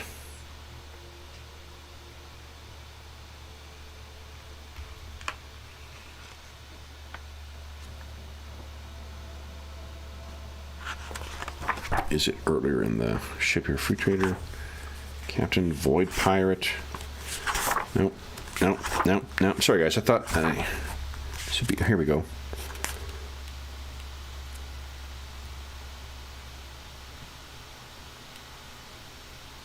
Oh, awesome. Okay. It tells me I get to use a Space Hulk against you. That's what's awesome. Just kidding. Okay, so Fell's ship. Here's what you can expect from it. It is. Here we go.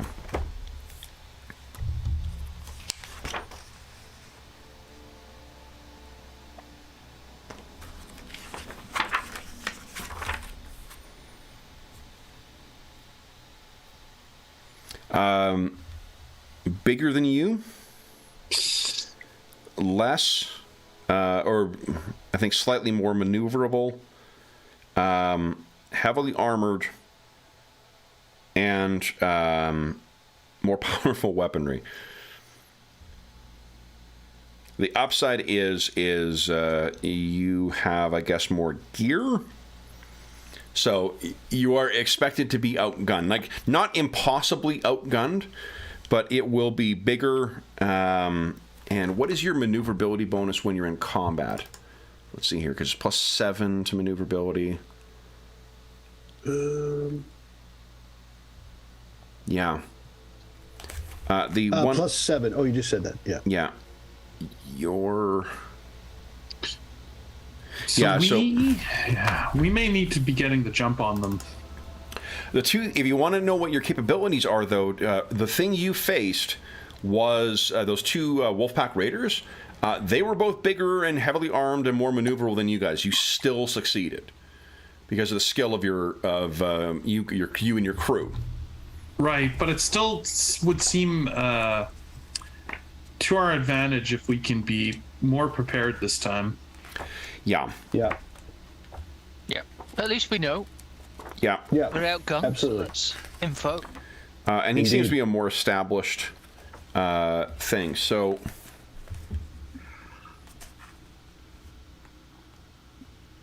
When you said we had more gear, did you, like, how so? The one positive we had was we had more gear. oh, did you say? what do you call it? Warpsbane Hull. You guys are making better. You're much like they have less of an ability to avoid and select the things they're traveling through. So you have while they're going to be faster in real space and in combat, they're going to be a formidable opponent. You guys can get over the long distances faster. Oh, Right, because every time Regis, so long as he detects the things, he gets to pick which of the two things.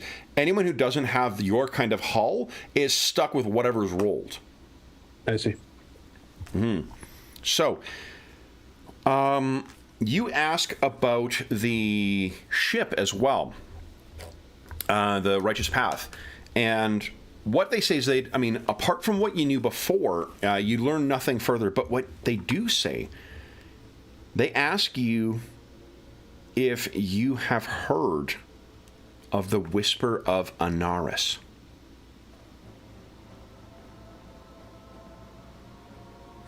No? So this is a spectral ship that has reaved the expanse for centuries. Its appearance considered a portent of unholy calamity. Tattered ethereal sails propel that cruiser, an Eldar cruiser, from the depths of the void, cloaked and hidden by hollow field technology more effective than most Eldar ships, known for their advanced and secretive technology.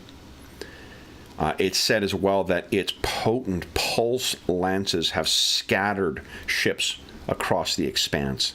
On some planets, the sighting of the Whisper of Anaris in local space is enough to kick off a frenzy of prayer and sacrifice to drive the ghost ship of the expanse away.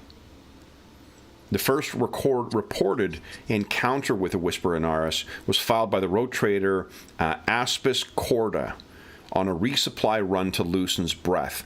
The ease with which the ghost ship shed pursuit and its tattered, keening solar sails became the genesis of 100 stories of haunted vessels. There is only one certainty with the Whisper of Anaris. It obeys an inscrutable plan. The ghost ship has been known to help rogue traders on occasion, only to turn and attack in another encounter. So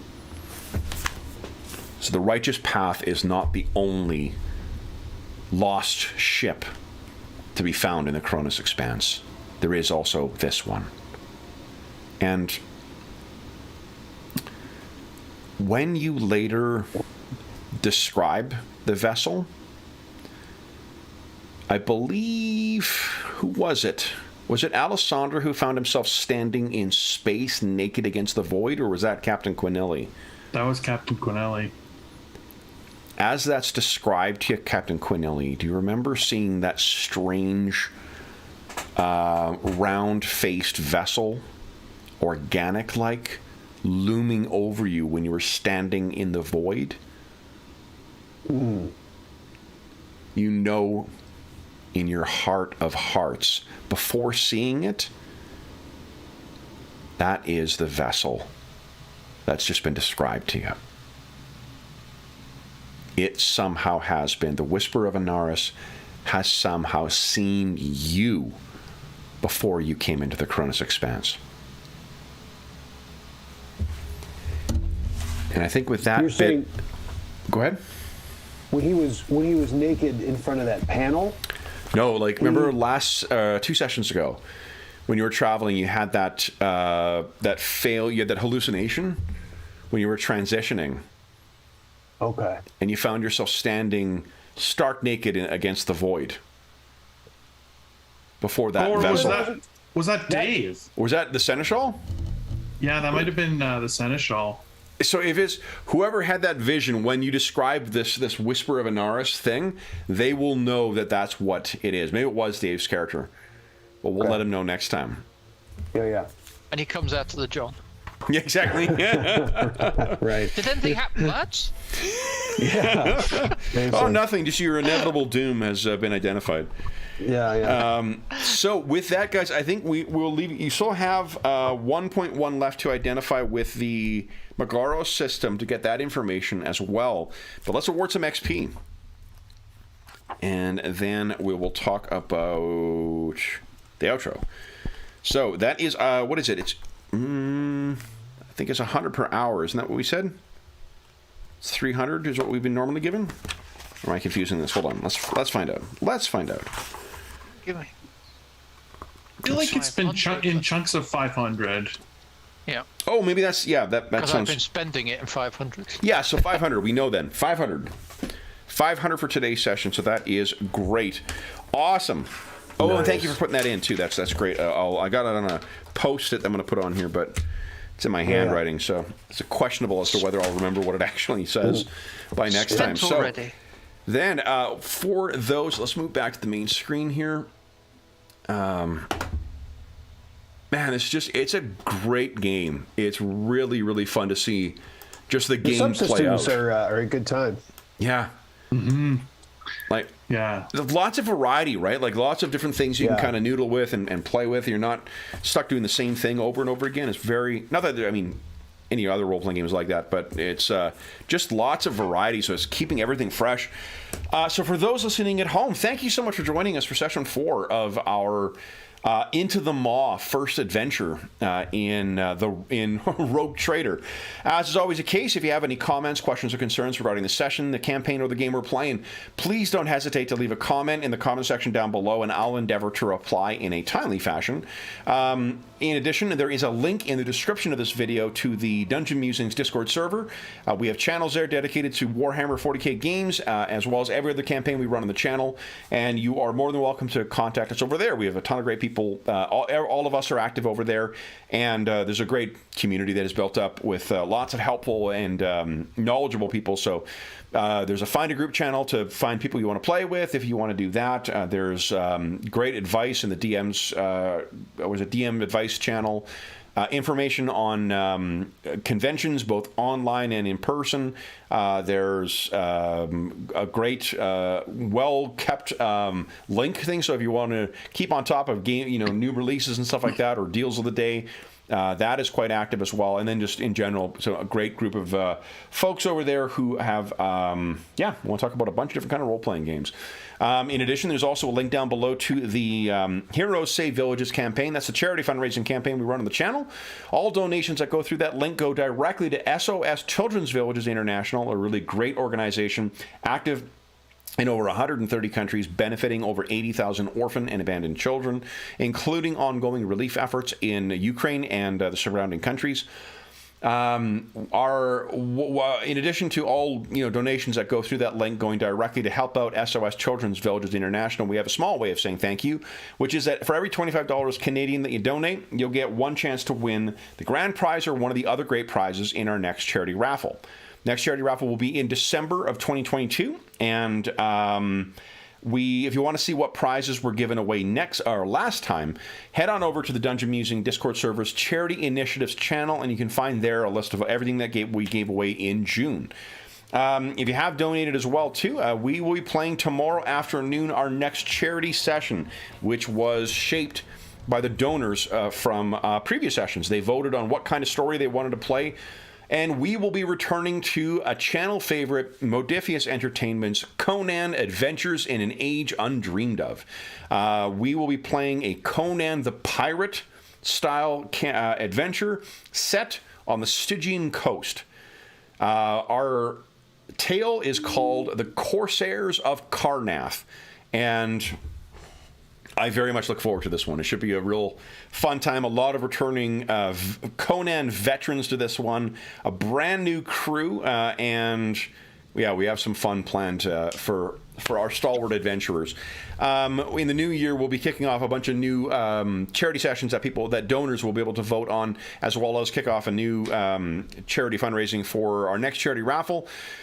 And again, all donations that go through that link go directly to SOS Children's Villages International. So not only do you get a chance to win some cool gaming stuff, you also get a chance to help some kids who could really use some help. The last thing I will say is an enormous thank you to the crew of explorers who have successfully made their way to Footfall and made some very good new friends here as well, too. So, Jeffrey, Sean, and James, thank you so much for playing tonight. I say this in a lot of our games, but this one, genuinely, it fucking flies by. Like, I can't believe how fast these sessions... Gameplay's so fast. It's so fast. Yeah. It's very, very engaging. Like, the setting is a lot of fun, too. You guys are a shit ton of fun to play with, but the game gives you lots of fun things to consider and weigh over, you know? Like, there's... lots of things, and then as we see more of these things come into play, it seems like there's more things to plan ahead for, like the nightclub. We just hit rank 2, too. Hey, nice! Well done, guys. Anna just came in to say congratulations. Gee, say congratulations. Thanks, Anna. You good girl. You good girl. All right, then we will be back in the Coronis Expanse in 2 weeks' time. Until then, we hope that we gave you a couple of hours, or a few hours, I should say, to take your minds off of the troubles of our world and think about the troubles that our heroes have encountered in their journey through the Maw and into the Coronis Expanse. And until we see you again, stay safe, stay healthy, and happy gaming.